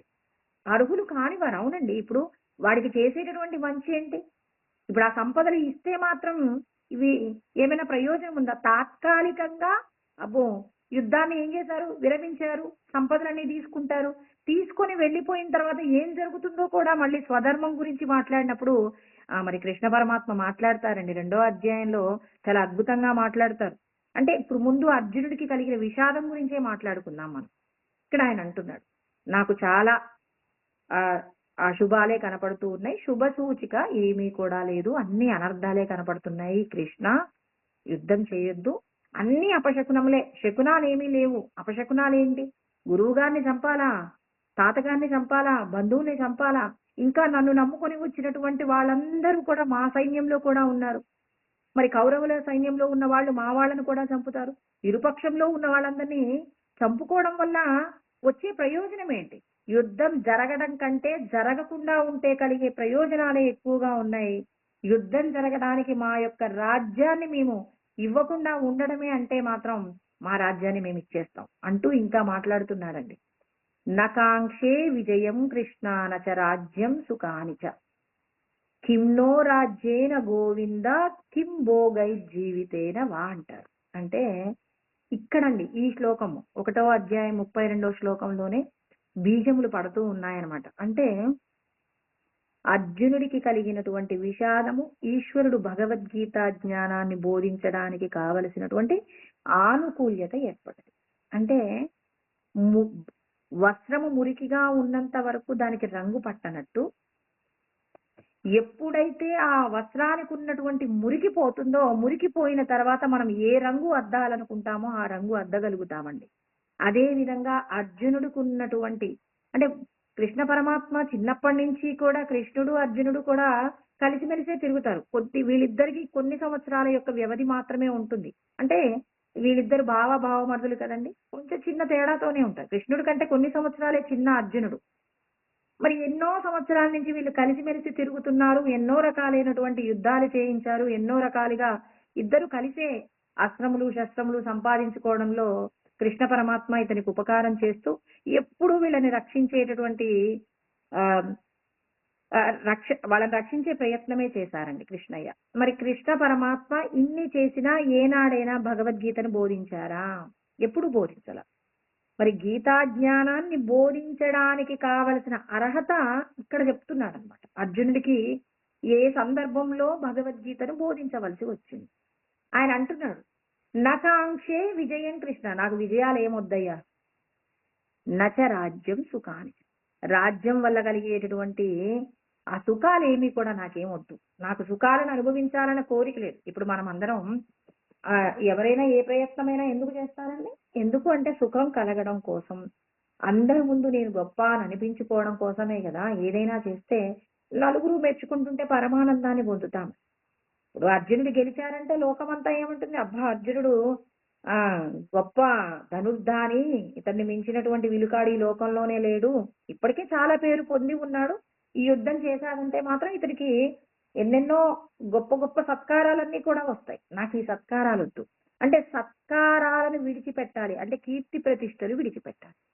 భగవంతుడి యొక్క జ్ఞానం పూర్తిగా, ఎందుకండి ఇంత జ్ఞానం ఉంది అయినా మేము భగవంతుడి యొక్క పూర్ణమైన స్థితిని పొందలేకపోతున్నాం. నాకు దేహబంధాల మీద తీపి లేదు అయినా ఎందుకు భగవంతుడి జ్ఞానం, భగవంతుడిని అనుభవపూర్వకంగా పొందలేకపోతున్నామని ఇవాళ అనేక మంది భగవంతుడి యొక్క జ్ఞానాన్ని పొంది ఉన్నప్పటికీ కూడా తపిస్తూ ఉన్నారు. ఈశ్వరుడి యొక్క అనుగ్రహం దొరకట్లేదు అని చెప్పేసి ప్రతి ఒక్కరూ కూడా బాధపడుతున్నారు. మరి ఆ బాధపడటానికి ఎటువంటి స్థితి మనకి కలగాలట అంటే, నేను ఈ పని చేస్తే నన్ను ఇంతమంది పొగడాలనేటటువంటి కీర్తి ప్రతిష్టలు నీకున్నాయనుకోండి, అంటే నేను గొప్పగా అందరి చేత గౌరవించబడాలనేటటువంటి కోరిక నీ లోపట ఉంటే భగవంతుడి జ్ఞానం తెలుసుకోవడానికి కావలసిన అర్హత ఉండదు. ఒకవేళ నీకు పూర్వజన్మల్లో చేసిన కర్మ వల్ల నీకు ప్రాప్తించిన దాని వల్ల అనుభవపూర్వకమైనటువంటి అనుభూతిని నువ్వు పొందలేవు. అంటే ఈశ్వరుడి యొక్క సాక్షాత్కారం కలగాలి కదండి. జ్ఞానం ఉంటే సరిపోయిందా? జ్ఞానాన్ని అనుభూతిగా నువ్వు పొందాలి అంటే దానికి ఏం కావాలి నీకు?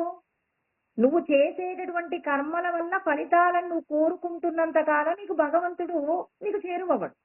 కర్మణ్యేవాధికారస్తే మా ఫలేషు కదాచన మా కర్మఫల హేతుర్భూహు మాతే సంగోస్త్వ కర్మణి అని 2వ అధ్యాయం 47వ శ్లోకంలో చెప్పారు కృష్ణయ్య. అంటే ఇక్కడ ఏం చెప్తారు? నువ్వు కర్మ చేయడానికి మాత్రమే అర్హత కలిగి ఉంటావు. కర్మ యొక్క ఫలితం నీకు అవసరం లేదు. నేను ఇప్పుడు ఈ పని చేస్తున్నాను, దీనివల్ల ఎంత ప్రయోజనం వస్తుందో అని నువ్వు ఆలోచించడానికి వీల్లేదు. నువ్వు కర్మ చేసేటప్పుడే ఎంచుకో, ఇది మంచి కర్మనా లేకపోతే చెడ్డదా. మంచి చెడు అంటే శ్రేయస్సు ప్రేయస్స. శ్రేయస్సు ఏంటి, ప్రేయస్సు ఏంటి?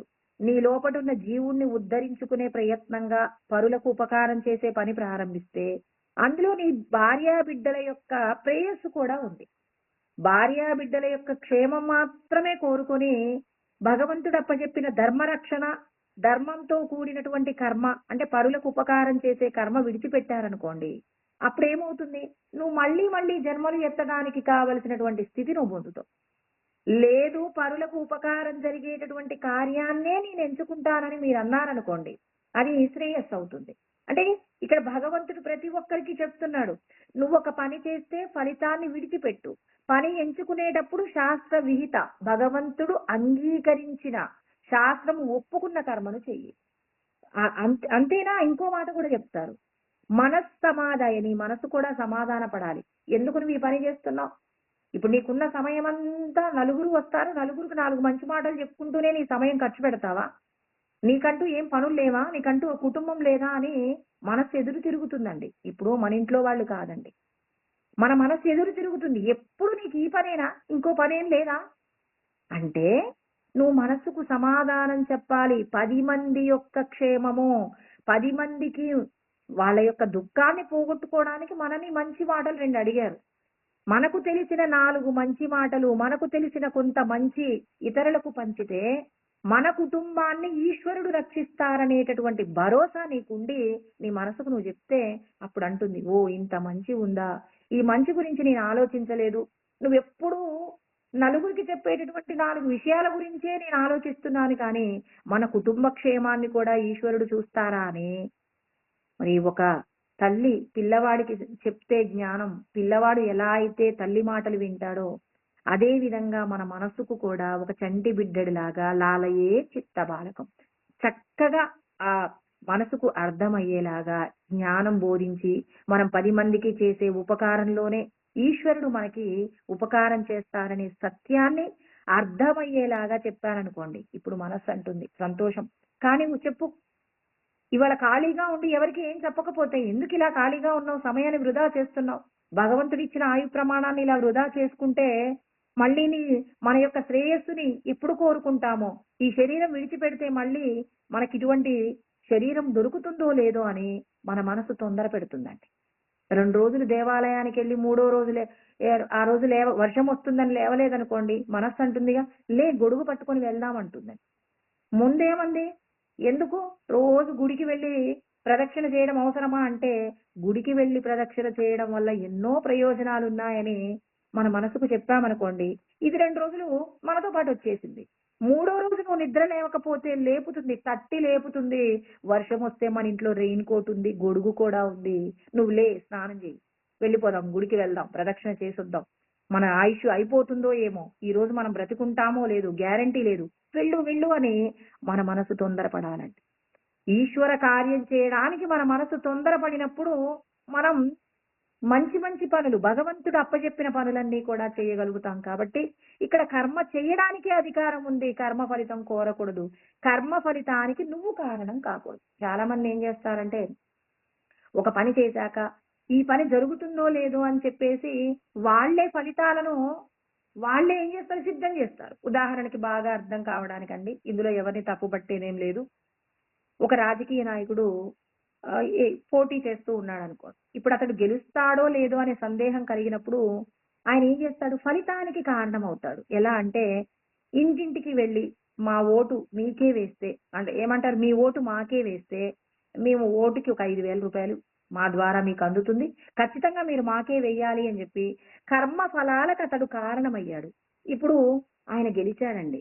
గెలిస్తే ఆయన ఏమంటాడు తర్వాత, నేను డబ్బులు ఇచ్చి కొనుక్కున్నాను, అందరూ 5,000 రూపాయలు తీసుకున్నారు, ఓటు వేశారు. అంతేగాని ప్రజలందరూ కలిసి నన్ను గొప్పవాడు అని చెప్పేసి నన్ను గెలిపించారనేటటువంటి ఆత్మసంతృప్తి ఆయనకి ఉండదు. వీళ్ళందరూ ఏమంటారు, అయ్యో పక్కవాడు మంచివాడేలే కానీ ఏం చేస్తాం, 5,000 రూపాయలు ఇచ్చాం, 5,000 రూపాయలు ఇచ్చాడు, మరి 5,000 రూపాయలు మనం ఉత్త పుణ్యానికే తింటే పాపం తగులుతుంది అని చెప్పి ఆయనకే ఓటు వేయవలసి వచ్చింది. డబ్బులు అనే వ్యక్తి పాపం ధర్మాత్ముడు, డబ్బు లేదు కాబట్టి ఓడిపోయాడు అని చెప్పేసి మరి ప్రజలకు తృప్తి లేదు, మరి పోటీ చేసి గెలిచినటువంటి వ్యక్తికి ఏమైనా తృప్తి ఉందా?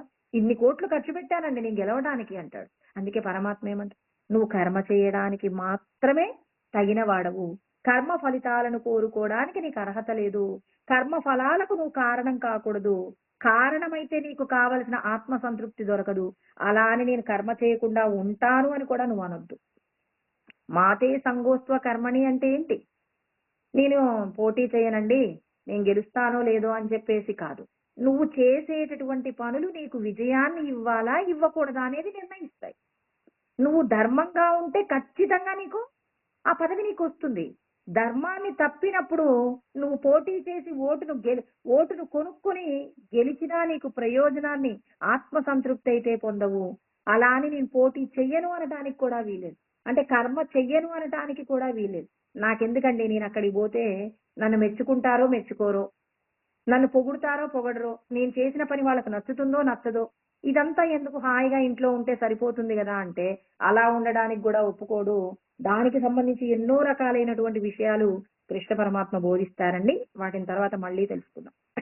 అంటే కీర్తి ప్రతిష్టల మీద అతడికి వ్యామోహం లేదు. నకాంక్షే విజయం కృష్ణ నచ రాజ్యం సుఖానిచ. అంటే ఇక సంపదలతో మనమందరం ఏం చేస్తాం?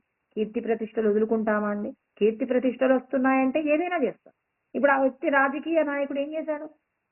గెలిస్తే కీర్తి ప్రతిష్టలు వస్తాయనుకున్నారు. అందరూ కూడా ఆయనకి దండలేశారు. ఎంతో మంది మీరు గెలిచారండి అని చెప్పి సత్కరించారు. కానీ ఆత్మసంతృప్తి ఉందా? లేదు. ఎందుకు లేదు? మనస్సాక్షి లోపటి నుంచి మనస్సు అంటుంది, ఓట్లు పెట్టి డబ్బులు ఇచ్చి ఓట్లు కొనుక్కున్నాం, ఇది కూడా విజయమేనా అంటుంది. అంటే ఆ మనసు ఎప్పుడు కూడా సంతృప్తిగా లేదండి. ఆత్మసంతృప్తి ఉంటుందా? ఉండదు. ఇక్కడ అర్జునుడు అంటున్నాడు, నా కీర్తి ప్రతిష్టలు ఏం అవసరం లేదు. రెండవది, రాజ్యము వద్దు, సుఖాలు వద్దు. మనం కూడా రాజ్యము ఎందుకండి? రాజకీయ నాయకుడిగా పోటీ చేస్తే ఎన్నో సంపదలు వస్తాయి. సంపదల కోసం అంటే కీర్తి ప్రతిష్టలు, గెలిస్తే కీర్తి ప్రతిష్టలు వస్తాయి, సంపద వస్తుంది. ఈయన అంటున్నాడు, నేను గెలవనవసరం లేదు, నాకు ఈ విజయము వద్దు. తర్వాత నాకు వచ్చేటటువంటి రాజ్యంలో వచ్చే సుఖాలు ఉన్నాయే, ఆ సుఖాలు కూడా నాకు వద్దు.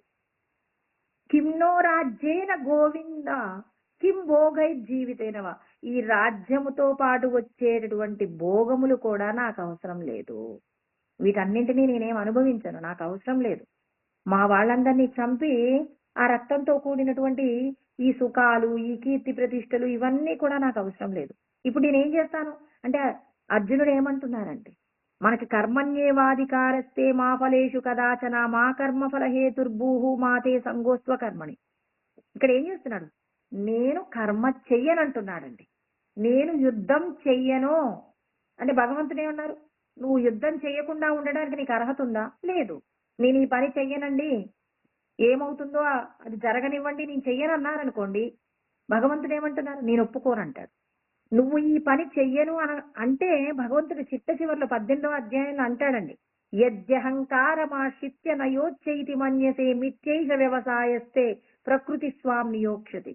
నువ్వు యుద్ధం చెయ్యను అని చెప్పేసి నువ్వు కంకణం కట్టుకొని ఉంటే, నువ్వు చెయ్యను అనే మాట అది నీ యొక్క అహంకారం. అంటే పెద్దలు చెప్పినటువంటి ధర్మాన్ని నువ్వు ఆచరించను అని చెప్పేసి పెద్దల మాట నువ్వు ధిక్కరిస్తే, నీ యొక్క అహంకారము, నువ్వు అహంకారం చేత ఏదైతే నేను యుద్ధం చెయ్యనన్నావో నువ్వు ఖచ్చితంగా యుద్ధం చేసే తీరుతావు. ప్రకృతి స్వాం నియోక్షతి. ప్రకృతి నిన్నేం చేయిస్తుంది? నువ్వు పుట్టినటువంటి కులము, నీ పూర్వజన్మకు సంబంధించిన సంస్కారాలు అన్నీ కూడా నీ చేత ఏం చేయిస్తాయి? నువ్వు క్షత్రియుడు కాబట్టి నీతో యుద్ధం చేయిస్తుంది. అంటే మనం ఈ పని చెయ్యను, నేను వెళ్ళను అని చెప్పేసి మనము భీష్మించుకు కూర్చున్నా ఏమంటారు? నాకు ఇష్టం లేదండి, అయినా నా కర్మ చేయాల్సి వచ్చింది, నేను ముందే చెప్తాను చెయ్యనని, అయినా నా కర్మ ఏం చేస్తాం? వాళ్ళందరూ వచ్చారు బలవంతంగా చేయించారంటారు. ఇప్పుడు కృష్ణ పరమాత్మ కూడా అదే చెప్తున్నారు. నువ్వు అహంకారంతో ప్రవర్తిస్తే నువ్వు యుద్ధం చెయ్యను అంటే ఆ యుద్ధం చెయ్యను అనేది జరగదు. ఖచ్చితంగా నువ్వు యుద్ధం చేస్తావు, కాకపోతే ఆత్మసంతృప్తి ఉండదు. నేను చెప్పిన ధర్మాన్ని నువ్వు తెలుసుకొని అది దాని యందు నువ్వు విచారణ చేసి యుద్ధం చేయడానికి నువ్వు సిద్ధపడినప్పుడు దాని వలన నీకు కీర్తి ప్రతిష్టలు వస్తాయి. ఆ కీర్తి ప్రతిష్టలు నీకు, అయ్యో నా వాళ్ళందరినీ చంపాననేటటువంటి బెంగ నీకు ఉండదు. అధర్మంగా ఉన్న వారిని చంపాను అంతే తప్ప బంధువుల్ని చంపలేదు నేను. అదే విధంగా ఇక్కడ వచ్చే రాజ్యంలో ఉన్న భోగములను అనుభవిస్తున్నా నీకేం బాధ ఉండదు. అయ్యో వాళ్ళందరి సంపదలు కదా, నేనేమన్నా అన్యాయంగా అనుభవిస్తున్నానేమో అనేటటువంటి ఒక గిల్ట్ కూడా నీకు ఉండదు. అంటే నేను చెప్పిన విధంగా జీవిస్తే నీకు ఇబ్బంది ఉండదు. నేను చెప్పింది కాకుండా నీకు నచ్చినట్టుగా చేస్తే మాత్రం గొప్పదైనటువంటి అపఖ్యాతిని మూట కట్టుకుంటావనే విషయాన్ని కూడా కృష్ణ పరమాత్మ బోధ చేసేటప్పుడు చెప్తారండి. అంటే ఇక్కడ అర్జునుడికి కలిగినటువంటి విషాదం, నాకు సంపదలు వద్దు, భోగములు వద్దు, ఏమి వద్దు, నేను ఇక యుద్ధం చేయకుండా విరమించుకుంటాను. అంటే కర్మను చెయ్యకుండా ఉండడానికి ఇతను ఇష్టపడుతున్నాడు. దానికి ఆయనకు తెలిసినటువంటి కారణాలన్నీ కూడా చెప్తున్నారు. ఇంకా చెప్పబోతారండి. ఇంకా కొన్ని కారణాలున్నాయి. వాటిని మళ్ళీ రేపు తెలుసుకుందాం. ఓం సహనావవతు సహనౌ భునస్తు సహ వీర్యం కరవావహై తేజస్వినావధీతమస్తు మా విద్విషావహై.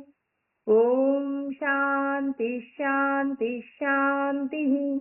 ఓం ఆప్యాయంతు మమాంగాని వాక్ ప్రాణచక్షుః శ్రోత్రమతో బలమింద్రియాణి చ సర్వాణి సర్వం బ్రహ్మోపనిషదం మా అహం బ్రహ్మ నిరాకుర్యాం మా బ్రహ్మ నిరాకరణోద నిరాకరణమస్వ నిరాకరణం మే అస్తు.